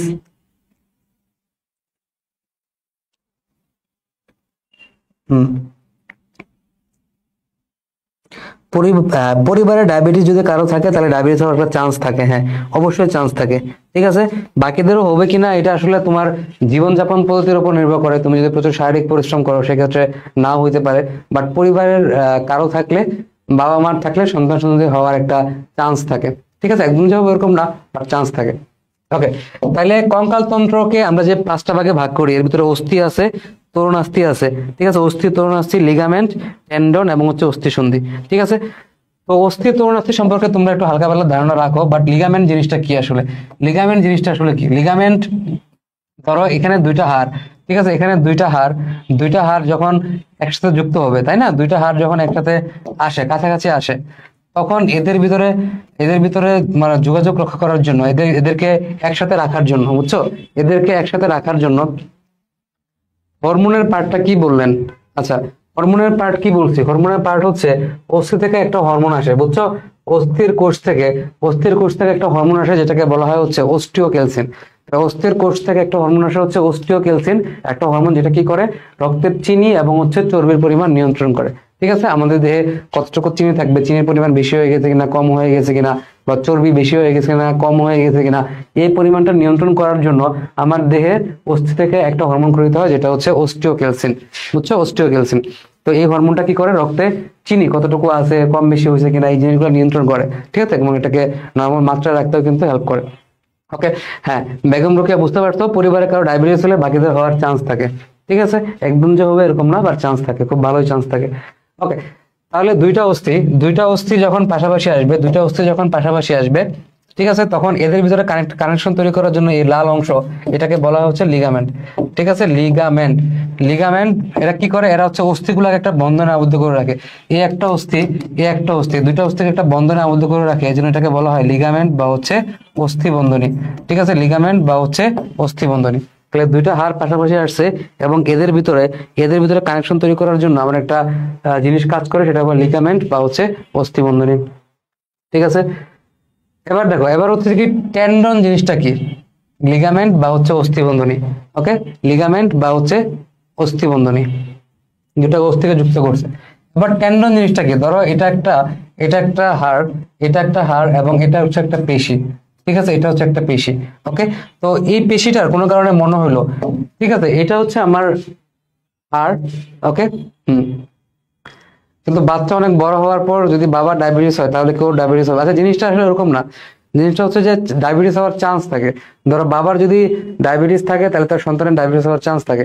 বা ওর সন্তান যদি আগে থেকে সতর্ক হয় বা আগে থেকে ধরো যে মানে তার ব্লাড সুগারটা কন্ট্রোল করে, মানে রক্তের চিনির পরিমাণটা কন্ট্রোল করে বা প্রচুর শারীরিক পরিশ্রম করে, একটা হেলদি লাইফ স্টাইল লিড করে, তাহলে তার হওয়ার নাও হইতে পারে। ঠিক আছে, নাও হইতে পারে। বাট যদি বাবার থাকে তাহলে তার সন্তানের হওয়ার একটা পসিবিলিটি, খুব ভালো লেভেলের একটা পসিবিলিটি আছে। বাট এটা খাদ্যাভ্যাস বা লাইফস্টাইল চেঞ্জের মাধ্যমে মডিফাই করা যায়, বা এটাকে নাও হইতে পারে বা এটাকে আরো কম হইতে পারে, এরকম করা যায়। আচ্ছা দেখো, তাহলে একটা পেশি এটা হচ্ছে একটা পেশি, এই পেশিটা কোনো কারণে মনে হলো হাড়ের সাথে সে যুক্ত হবে। ঠিক আছে, হাড়ের সাথে যুক্ত হবে। যখন সে যুক্ত হতে যায় তখন এই জায়গায় একটা তন্তুর মতো দেখছো, একটা মানে ফাইবার বা হচ্ছে তন্তুর মতো একটা গঠন সে তৈরি করছে এই জায়গায়। ঠিক আছে, এই অংশটা। ঠিক আছে, এটাকে বলা হয় হচ্ছে টেন্ডন। এটাকে বলা হয় কি, এটাকে বলা হয় হচ্ছে টেন্ডন। এটাকে বলা হয় হচ্ছে টেন্ডন। ঠিক আছে, টেন্ডন। ঠিক আছে, এটাকে বলা হয় হচ্ছে টেন্ডন। হ্যাঁ, এটা জেনেটিক্যাল রোগ না, জেনেটিক্যাল রোগ না, এটা কে বলছে? হুম, হুম, হ্যাঁ, হুম,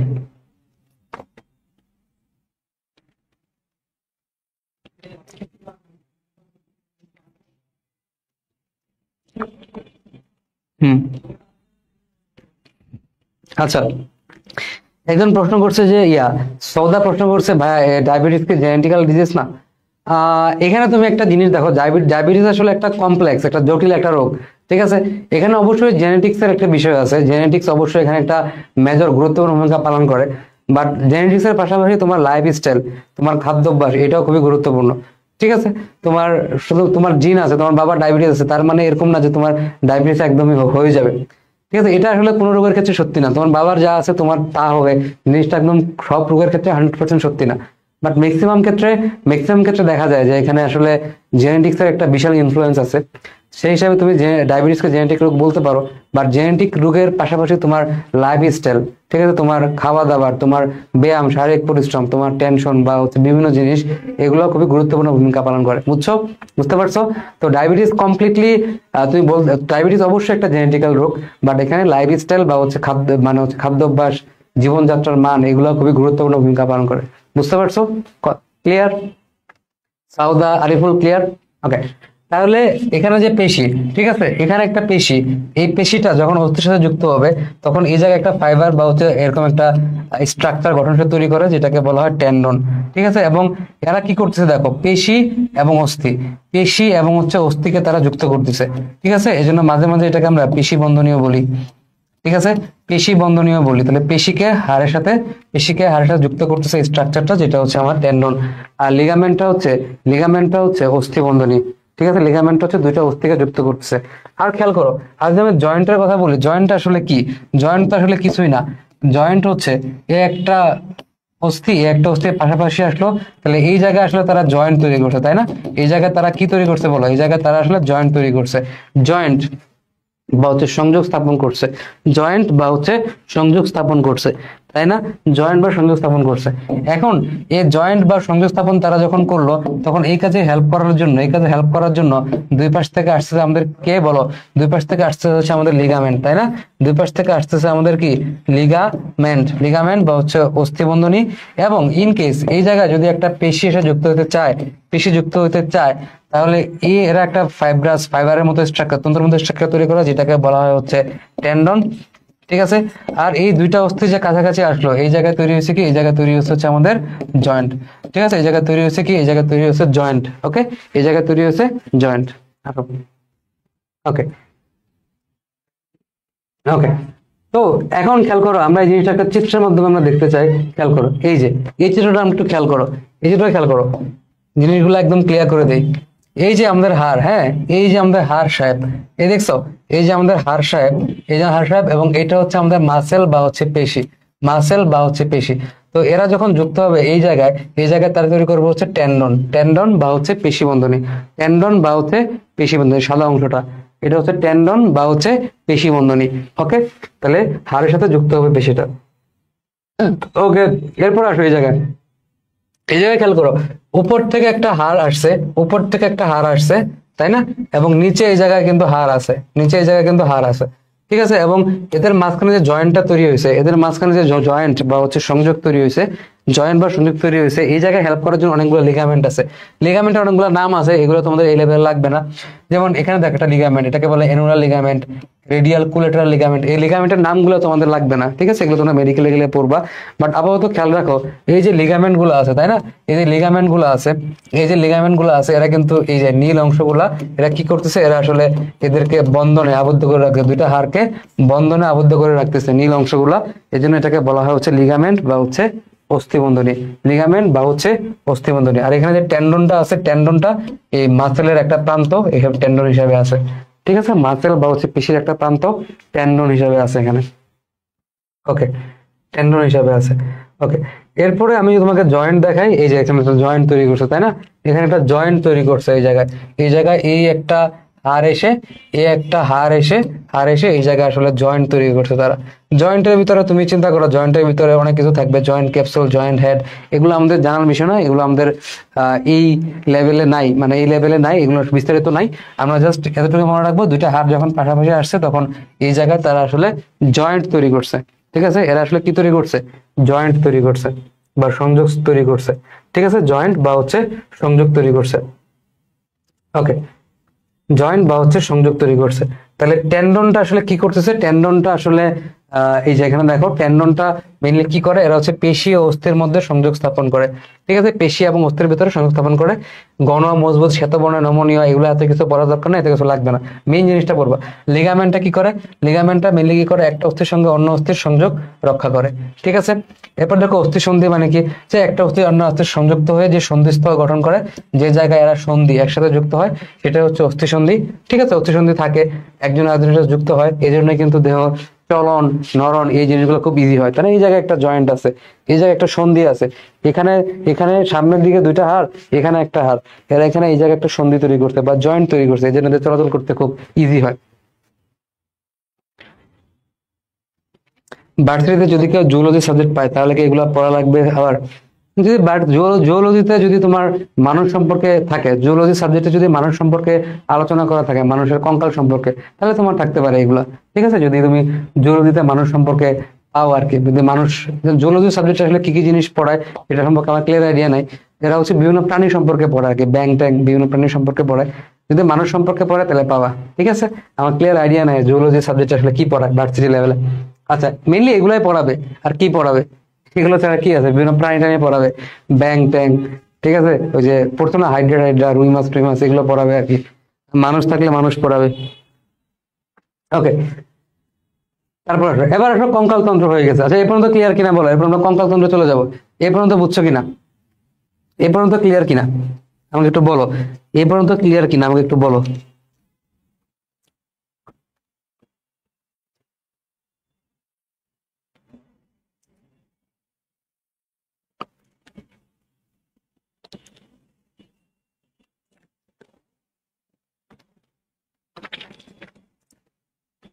এ পর্যন্ত ক্লিয়ার কিনা আমাকে একটু বলো।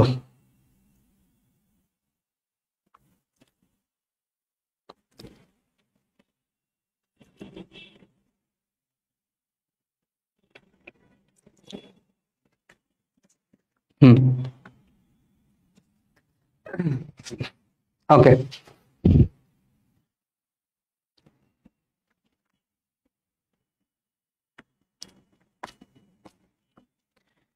এই পর্যন্ত ক্লিয়ার কিনা আমাকে বলো।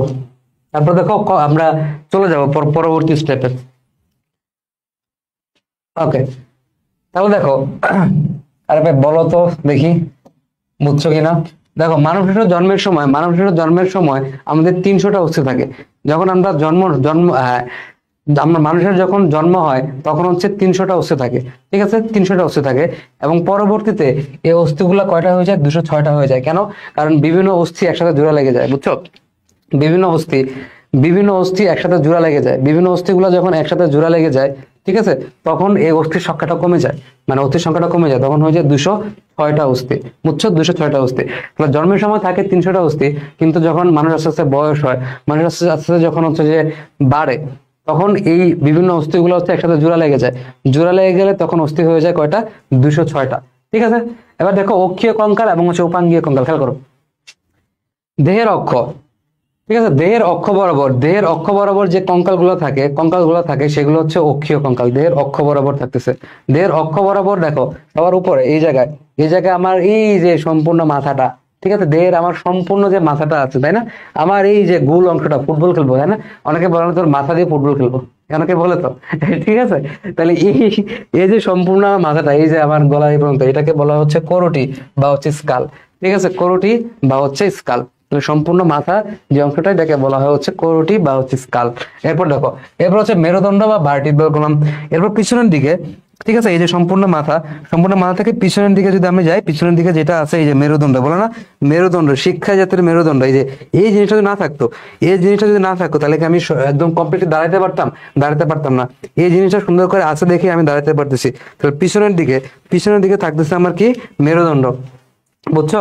পিছনের দিকে থাকতেছে কি, হ্যাঁ হ্যাঁ, পিছনের দিকে থাকতেছে হচ্ছে মেরুদণ্ড, ঠিক আছে, মেরুদণ্ড। আর বক্ষপিঞ্জর বা হচ্ছে থোরাসিক কেস। বক্ষপিঞ্জর জিনিসটা কি, দেখো বুকের খাঁচা, ভাই বুকের এখানে তো খাঁচা আছে, তাই না, বুকের এখানে কি আছে, বুকের এখানে খাঁচা আছে, বুকের এখানে বা খাঁচা আছে, এটা হচ্ছে বক্ষপিঞ্জর। ওকে, বক্ষপিঞ্জর। এখন আমি তোমাদেরকে বক্ষপিঞ্জর বা থোরাসিক কেসটা একটু দেখাই দিই। বক্ষপিঞ্জর বা হচ্ছে থোরাসিক কেসটা একটু দেখাই দিই, তাহলে অনেকের ইজি হবে জিনিসটা। থোরাসিক কেস, তাই না, বক্ষপিঞ্জর বা হচ্ছে থোরাসিক কেস, তাই না।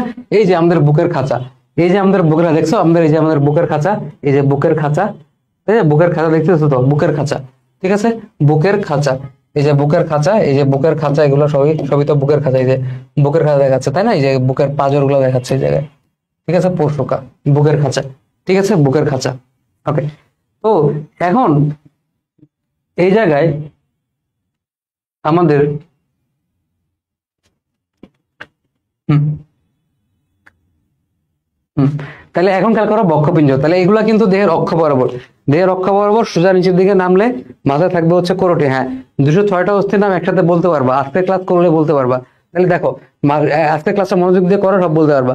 তাহলে আমার দেহের মাথার উপরের দিকে এটা হচ্ছে করোটি, ঠিক আছে, করোটি, ঠিক আছে, করোটি, ঠিক আছে। আর পিছনের দিকে হচ্ছে তোমার হচ্ছে যে মেরুদণ্ড, তাই না, পিছনের দিকে থাকতে হচ্ছে তোমার মেরুদণ্ড। আর বুকের খাঁচা, এটা হচ্ছে বক্ষপিঞ্জর। এই তিনটা হচ্ছে অক্ষীয় কঙ্কাল। এবং উপাঙ্গী কঙ্কাল, খেয়াল করো, উপাঙ্গ, দেহের অক্ষ থেকে যেগুলা বের হচ্ছে এগুলো হচ্ছে আমাদের উপাঙ্গ,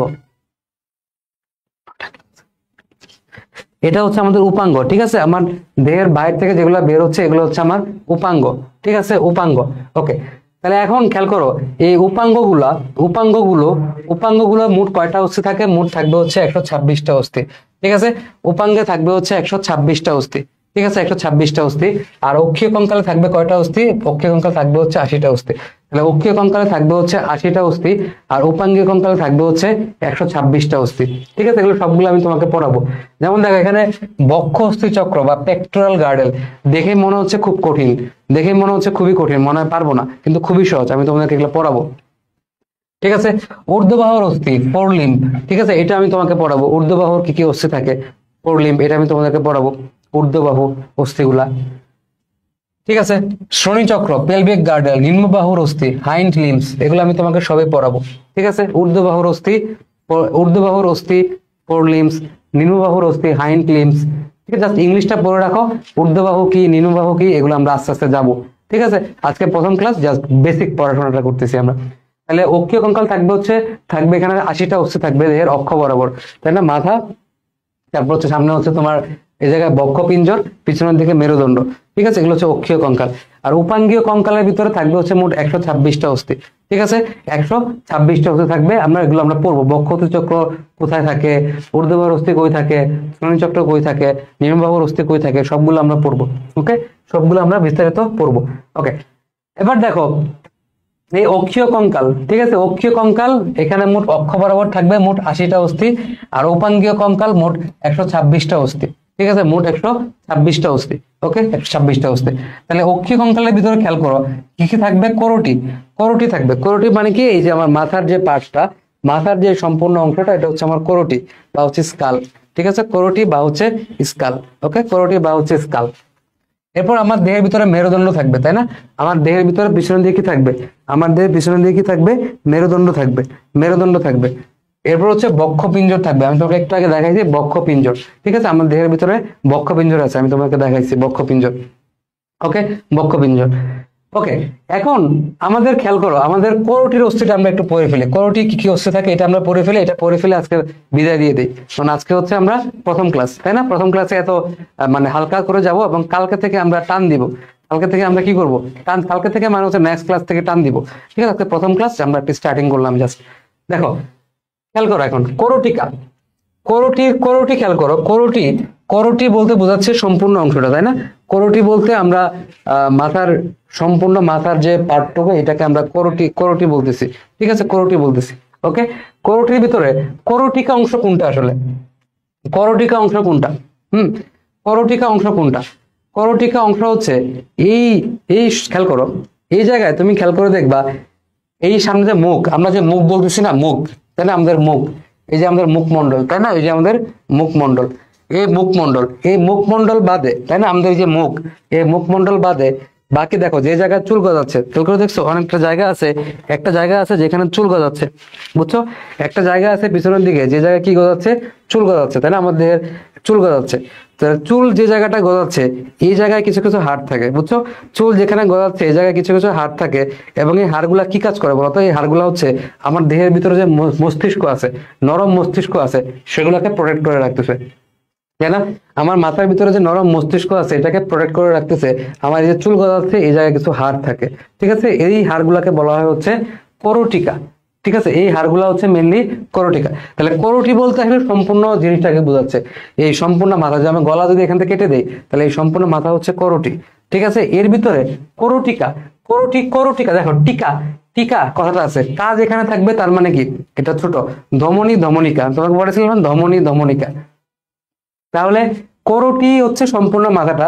এর ভিতরে যে জায়গায় চুল গজাচ্ছে, দেখছো যে জায়গায় আমার চুল গজাচ্ছে, এই চুল গজানোর অংশটা আমার মস্তিষ্ককে প্রোটেক্ট করে রাখতেছে। তাহলে করোটিকা কাকে প্রোটেক্ট করে রাখে বা কাকে প্রোটেক্ট করে রাখে? করোটিকা এটা হচ্ছে মস্তিষ্ককে সুরক্ষিত রাখে, তাই না? করোটিকা কি করবে? মস্তিষ্ককে সুরক্ষিত রাখবে, তাই তো? তাহলে সে কি করবে? সে হচ্ছে মস্তিষ্ককে সুরক্ষিত রাখবে। মস্তিষ্ককে সুরক্ষিত রাখবে হচ্ছে আমাদের করোটিকা। ওকে, করোটিকা। তাহলে এখন এই করোটিকার অস্থি কি কি আছে খেয়াল করো। করোটিকার অস্থি কি কি আছে? তাহলে ফ্রন্টাল, ফ্রন্টাল মানে হচ্ছে দেহের সম্মুখ দিকে। ঠিক আছে, ফ্রন্টাল মানে হচ্ছে দেহের সম্মুখ দিকে।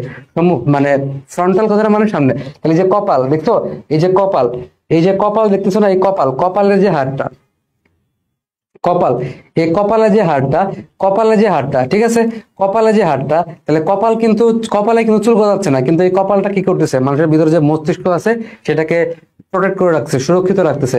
তাহলে কপালের যে হাড়টা, এটা কিন্তু, কপালের যে হাড়টা এটা কিন্তু করোটিকার অস্থি হবে। তাহলে এই কপালের হাড়টা, এটাকে বলা হচ্ছে ফ্রন্টাল। ঠিক আছে, ফ্রন্টাল, এটাকে বলা হয় ফ্রন্টাল অস্থি। ওকে, এরপর দেখো প্যারাইটাল। প্যারাইটাল গুলো দেখো, এই যে দুই দিকে হাত দাও, আমার মাথার দুই দিকে হাত দাও, দুই দিকে হাত দিলে, এই দুই দিকে হাত দিলে, ঠিক আছে, তাহলে এই জায়গায় ফ্রন্টাল, দেখছো এই জায়গায় হচ্ছে মাথা, এটা ফ্রন্টাল। আর এই দুই দিকে হাত দিলে এটাকে বলা হচ্ছে প্যারাইটাল। দুই দিকে হাত দিছি, এই দুইটা অংশে হাত দিছি, এটাকে বলা হচ্ছে প্যারাইটাল। ওকে, এটাকে বলা হচ্ছে প্যারাইটাল অস্থি, প্যারাইটাল। ওকে, ফ্রন্টাল, কপাল, এই দুই জায়গায় প্যারাইটাল। আর টেম্পোরাল কোনটা? এই যে দুই পাশে, এই দুই পাশে, এই যে গুলি করি না, মাথায় তো গুলি করি, এই যে মাথায় গুলি করতেছি, তাহলে তোমাকে বললাম তোমাকে মাথায় গুলি করে দিব। তাহলে মাথায় গুলি করে যে অংশটা, দুই অংশটা, এই দুই পাশে, দুই অংশটা, দুই পাশে দুই অংশ, এটাকে বলা হয় টেম্পোরাল। ঠিক আছে, টেম্পোরাল। এরপর দেখো অক্সিপিটাল, অক্সিপিটাল। ঠিক আছে, অক্সিপিটাল, অক্সিপিটাল কোনটা? অক্সিপিটাল আসলে দেহের পিছনের দিকে, হ্যাঁ, এই জায়গায় পিছনের দিকে, পিছনের দিকে অস্থি থাকে অক্সিপিটাল, পিছনের দিকে অস্থি থাকে অক্সিপিটাল, ঠিক আছে, পিছনের দিকে অস্থি থাকে হচ্ছে অক্সিপিটাল, এই জায়গায় পিছনের দিকে থাকে হচ্ছে আমার অক্সিপিটাল। এবং দুইটা অস্থি দেখো, স্ফেনয়েড এবং হচ্ছে অ্যাথময়েড, স্ফেনয়েড অস্থি এবং হচ্ছে অ্যাথময়েড অস্থি, এই দুইটা অস্থি, স্ফেনয়েড এবং হচ্ছে অ্যাথময়েড, এই দুইটা অস্থি আসলে আমার বাইরে থেকে দেখতে পাইতেছি না, ভিতরের দিকে থাকে, ঠিক আছে, আমাদের একদম ভিতরের দিকে থাকে স্ফেনয়েড এবং অ্যাথময়েডটা। এটা কই থাকে আমি তোমাকে দেখাবো, স্ফেনয়েড এবং অ্যাথময়েডটা কই থাকে দেখাবো। তাহলে আবার একটু রেকেপ করি, দেখো ফ্রন্টাল মানে কি কপাল, ফ্রন্টাল মানে হচ্ছে কপাল, তাই না, ফ্রন্টাল মানে হচ্ছে কপাল। তাহলে এই যে কপাল, ভাই আমার কপাল তো একটা, আমার কপাল একটা, এই যে ধরে রাখছি এই ফ্রন্টাল, এই হাতের নিচে এই জায়গা থাকে হচ্ছে ফ্রন্টাল। এবং এই দুই জায়গায় থাকবে হচ্ছে প্যারাইটাল, দেখছো এই যে দুই জায়গায় আমার হাতে দুই জায়গায় দিচ্ছি, এই দুই জায়গায় থাকবে হচ্ছে প্যারাইটাল। এবং দুই জায়গায় গুলি করে দিব, এটা হচ্ছে টেম্পোরাল। এবং পিছনের দিকে থাকবে হচ্ছে অক্সিপিটাল, ঠিক আছে, পিছনের দিকে থাকবে হচ্ছে অক্সিপিটাল। এবং আরো দুটো অংশ থাকবে, একটা হচ্ছে স্ফেনয়েড এবং একটা হচ্ছে অ্যাথময়েড। এখন আমাদের দেখতে হবে যে ভাই স্ফেনয়েড এবং অ্যাথময়েডটা কই থাকে। ওকে, স্ফেনয়েড এবং হচ্ছে অ্যাথময়েডটা কই থাকে। ওকে, এই যে এই জায়গায় দেখো, খেয়াল করে দেখো, এই জায়গায় থাকতেছে হচ্ছে স্প্যানয়েড অস্থি, এটা হচ্ছে আমাদের স্প্যানয়েড অস্থি। এই যে লাল অংশটা দেখতেছো না, এই যে লাল অংশটা দেখতেছো তুমি আমাদের দেহে, এই যে লাল অংশটুকু এটা হচ্ছে আমাদের স্প্যানয়েড অস্থি, ঠিক আছে, এই যে লাল অংশটুকু তুমি দেখতেছো এখানে, এটা হচ্ছে আমাদের স্প্যানয়েড অস্থি। তার মানে হচ্ছে এটা আমাদের একদম এই জায়গায় যদি আমরা ভিতরের দিকে নিয়ে যাই, একদম ভিতরের দিকে নিয়ে যাই, তাহলে আমরা স্প্যানয়েড অস্থি পাবো, ঠিক আছে, স্প্যানয়েড অস্থি পাবো। তাহলে এটা হচ্ছে একটু ভিতরের দিকে অবস্থান করতেছে আমাদের স্প্যানয়েড অস্থি, ঠিক আছে, এই একটু ভিতরের দিকে অবস্থান করতেছে কে, আমাদের স্প্যানয়েড অস্থি। হুম হুম ওকে, স্প্যানয়েড অস্থি। ওকে,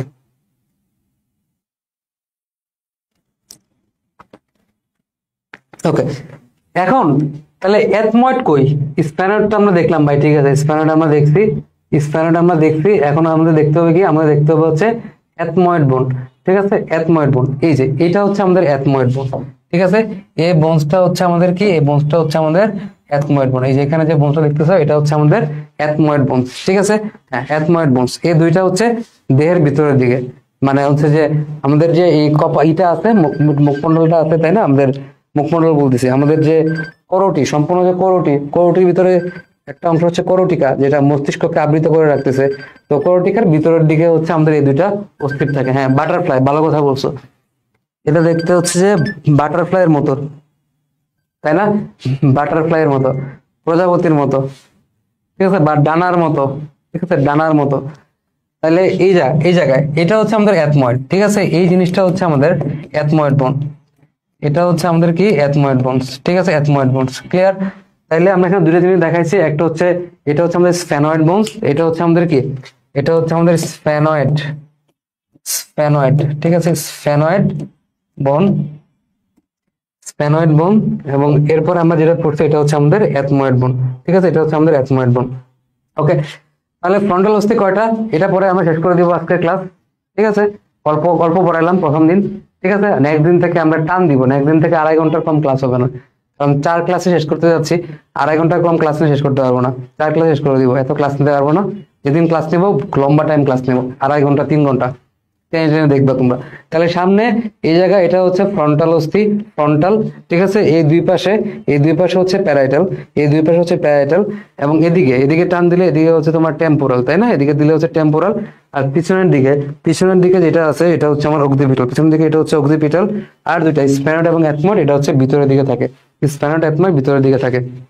ওকে, এরপর আসো, এই যে আমরা সুন্দর করে এই যে আমাদের যে জিনিসটাকে নিয়ে আসছি, দেখছো এই যে জিনিসটা, এই যে এই বাবুটা, হ্যাঁ এই বাবুটা কিন্তু রিয়েল, ঠিক আছে, ও কিন্তু একটা মানুষ ছিল। তো মেন জিনিস হচ্ছে আসলে এই মানুষটাকে সম্মান দিতে হবে, এটা কিন্তু আসলে একটা মানুষ ছিল। তুমি চিন্তা করো, তুমি মানুষ এবং তোমাকে মরার পরে এরকম করে নিয়ে আসছি, জিনিসটা এরকমই আসলে। ধরো আমি মরে গেছি এবং তোমরা ওই টাইমে টিচার, এবং তুমি আমাকে কঙ্কাল করে তুমি এভাবে নিয়ে আসছো, এটা কিন্তু একটা রিয়েল মানুষ, একটা রিয়েল হিউম্যান। এ কিন্তু এতক্ষণ আমার সাথে ছিল, অফিসে কেউ নাই এবং আমি একা আছি, এবং ও কিন্তু আমার সাথে ছিল, এবং এই জিনিসটাকে আমার সম্মান দিতে হবে। তুমি যদি এই জিনিসটা সম্মান না দাও, তুমি জীবনে পড়াশোনা করতে পারবে না। এই জিনিসটা যখন সম্মান না দাও, একটা মানুষকে যদি তুমি, মানে একটা কঙ্কাল, এটা কিন্তু একটা রিয়েল মানুষ ছিল, সে কিন্তু তার জীবনে 80-90 বছর পার করে গেছে, এরপর সে কঙ্কালে পরিণত হয়েছে। তো খুব সম্মান দিতে হবে কঙ্কালকে। ওকে, তো এই জায়গাটা, ঠিক আছে, এই জায়গাটা দেখছে কপালটা, এই কপাল এটাকে বলা হয় ফ্রন্টাল। ঠিক আছে, এটা হচ্ছে আমার ফ্রন্টাল। এবং খেয়াল করো এই কপালটা ফ্রন্টাল এবং তার দুই পাশে, হ্যাঁ, এই ফ্রন্টাল বোনসটা এবং এর দুই পাশে, এই দুই পাশে আমরা বলবো হচ্ছে কি প্যারাইটাল। ঠিক আছে, এই দুই পাশে আমরা বলবো হচ্ছে প্যারাইটাল। এবং তার এই পাশটা, ঠিক আছে, এই পাশটা টেম্পোরাল। আবার এদিকে এদিকে এই পাশটা, ঠিক আছে, এটা হচ্ছে টেম্পোরাল। এই পাশটা এবং হচ্ছে এই পাশটা, এটা হচ্ছে টেম্পোরাল। এবং অক্সিপিটাল হচ্ছে পিছনের পার্টটা, হ্যাঁ, অক্সিপিটাল হচ্ছে পিছনের দিকের পার্টটা। এটা একটা রিয়েল হিউম্যান, একটা রিয়েল মানুষ। ঠিক আছে, এ কিন্তু জীবিত ছিল পৃথিবীতে, সে মারা গেছে এবং তাকে আমরা কঙ্কাল বানাইছি। তো কতটুকু সম্মানের একটা জিনিস তুমি তো চিন্তা করতে পারো। ঠিক আছে, আমি ধরে রাখছি, বাট জিনিসটা কতটুকু সম্মানের। এবং একটা মানুষ তার জীবন স্যাক্রিফাইস করছে তোমাকে শেখানোর জন্য। মানে বুঝতে পারতেছো যে তুমি একটা মানুষের কঙ্কাল ইউজ করতেছো, একটা জীবন্ত মানুষের কঙ্কাল ইউজ করতেছো, যে যেটা তোমাকে শিখতে হেল্প করতেছে। বুঝছো কতটুকু সম্মানের জিনিস। আচ্ছা যাও, তাহলে পিছনের দিকে এটা হচ্ছে আমার অক্সিপিটাল, কিন্তু অক্সিপিটাল আর স্ফ্যানয়েড এবং এথময়েড আমরা এই জায়গায় ভিতরের দিকে দেখাইছি, তাই না? এই জায়গায় ভিতরের দিকে, এই জায়গায় আমরা এথময়েড দেখাইছি, এবং আর ভিতরের দিকে আমরা দেখাইছি হচ্ছে স্ফ্যানয়েড। তাহলে আবার দেখাই, তাহলে দেখো একদম ক্রিস্টাল ক্লিয়ার কনসেপ্ট। এই জায়গায় থাকবে ফ্রন্টাল, এই যে কপাল এটা হচ্ছে ফ্রন্টাল, এবং তার মাথার দুই পাশে উপরে দিকে, এই পাশে এক সান্ধি, এই পাশে এক সান্ধি। ঠিক আছে, সান্ধি, দুই পাশে দুই সান্ধি, এটা হচ্ছে সান্ধি গুলো হচ্ছে প্যারাইটাল। ঠিক আছে, প্যারাইটাল। এবং তার দুই পাশে যে গুলি করে দিব, দুই পাশে, এই পাশে গুলি করে দিব, এই পাশে গুলি করে দিব, এটা হচ্ছে টেম্পোরাল। এবং পিছনের দিকে যেটা থাকে এটা হচ্ছে আমাদের অক্সিপিটাল। ঠিক আছে, এবং ভিতরের দিকে থাকবে হচ্ছে আমাদের স্ফ্যানয়েড। ঠিক আছে, তাহলে আমরা কোরটিকের অস্থি কিন্তু হয়ে গেছে, বুঝছো? তাহলে দেখো ফ্রন্টাল কপাল এটা কটা থাকবে? একটা থাকবে। ঠিক আছে, প্যারাটাল, দুইটা হাত দাও দুই দিকে হাত দাও, প্যারাইটাল। ঠিক আছে, হাত দাও দুই দিকে, এটা হচ্ছে প্যারাইটাল। ঠিক আছে, দুই দিকে গুলি করো, এটা কি? দুই দিকে গুলি করো, এটা কি? এটা হচ্ছে টেম্পোরাল। পিছনের দিকে হাত দাও, একটা হাত দাও, তাহলে এটা হচ্ছে অক্সিপিটাল। আর স্ফ্যানয়েড এবং হচ্ছে অ্যাথময়েড দুইটাও একটা করে থাকে। তো এটা কিভাবে মনে রাখবা? দেখো, এটা মনে রাখবো হচ্ছে স্টেপ অফ। ঠিক আছে, এটা মনে রাখবো হচ্ছে স্টেপ অফ। ঠিক আছে, স্টেপ অফ। তাহলে এসতে হচ্ছে স্ফ্যানয়েড। ঠিক আছে, এসতে কি? Step of. ঠিক আছে, এসতে হচ্ছে স্ফ্যানয়েড এবং টিতে হচ্ছে টেম্পোরাল। ওকে, আর ইতে হচ্ছে অ্যাথময়েড, আর পিতে হচ্ছে প্যারাইটাল। ঠিক আছে, ওতে হচ্ছে অক্সিপিটাল, এবং এফতে হচ্ছে ফ্রন্টাল। ঠিক আছে, এফতে হচ্ছে ফ্রন্টাল, মনে থাকবে। তাহলে স্টেপ অফ দিয়ে তুমি মনে রাখবা। ঠিক আছে, এস দিয়ে হচ্ছে তোমার স্ফ্যানয়েড। ঠিক আছে, এস দিয়ে হচ্ছে স্ফ্যানয়েড, টি দিয়ে হচ্ছে টেম্পোরাল। আমি সবগুলো ইংলিশ লিখে দিব কালকে। ঠিক আছে, আজকে টাইম নাই, কালকে লিখে দিব, কারণ এখন আমাদের মেডিকেল ব্যাচের ক্লাস হবে স্টুডিওতে। তো আমি তোমাদেরকে আসলে চাইলেও রাখতে পারতেছি না, নেক্সট দিন একটা ম্যারাথন দিব। ওকে, তাহলে এসতে হচ্ছে স্ফ্যানয়েড। ঠিক আছে, টিতে হচ্ছে টেম্পোরাল, ইতে হচ্ছে অ্যাথময়েড, আর পিতে হচ্ছে প্যারাইটাল, ওতে হচ্ছে অক্সিপিটাল, এবং এফতে হচ্ছে ফ্রন্টাল। তাহলে স্টেপ অফ। ঠিক আছে, স্টেপ অফ দিয়ে তুমি মনে রাখবা। তাহলে আবার একটু রিক্যাপ করে দিই। এদিকে তোমার হচ্ছে ফ্রন্টাল, দুই পাশে প্যারাইটাল, এই টেম্পোরাল, অক্সিপিটাল, আর মাঝখানে স্ফ্যানয়েড এবং অ্যাথময়েড। ঠিক আছে, তাহলে এই জিনিসটা ক্লিয়ার কিনা আমি একটু বলো, শেষ, আমাদের পড়া শেষ। এটা ক্লিয়ার কিনা? এই যে এটা হচ্ছে আমাদের স্ফ্যানয়েড বোনস। ঠিক আছে, এটা হচ্ছে আমাদের স্ফ্যানয়েড বোনস, ভিতরের দিকে থাকতেছে, এটা হচ্ছে আমাদের স্ফ্যানয়েড বোনস। এবং এরপর হচ্ছে অ্যাথময়েড বোনস কোনটা? এই যে আমাদের সুন্দর করে আমাদের অ্যাথময়েড বোনস। ওকে, অ্যাথময়েড বোনস শেষ, একদম ক্লিয়ার, মুখস্থ হয়ে গেছে। আজকে ক্লাসে অল্প পড়াইছি, বাট সবকিছু তোমাদের মুখস্থ হয়ে যাওয়ার কথা। আমাকে বলো তো মুখস্থ হয়েছে কিনা সবকিছু?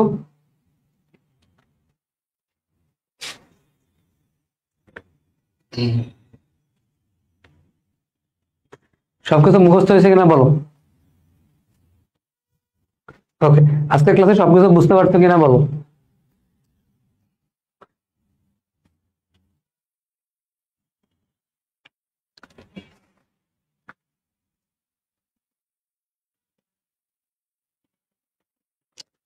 সবকিছু বুঝতে পারছো কিনা বলো।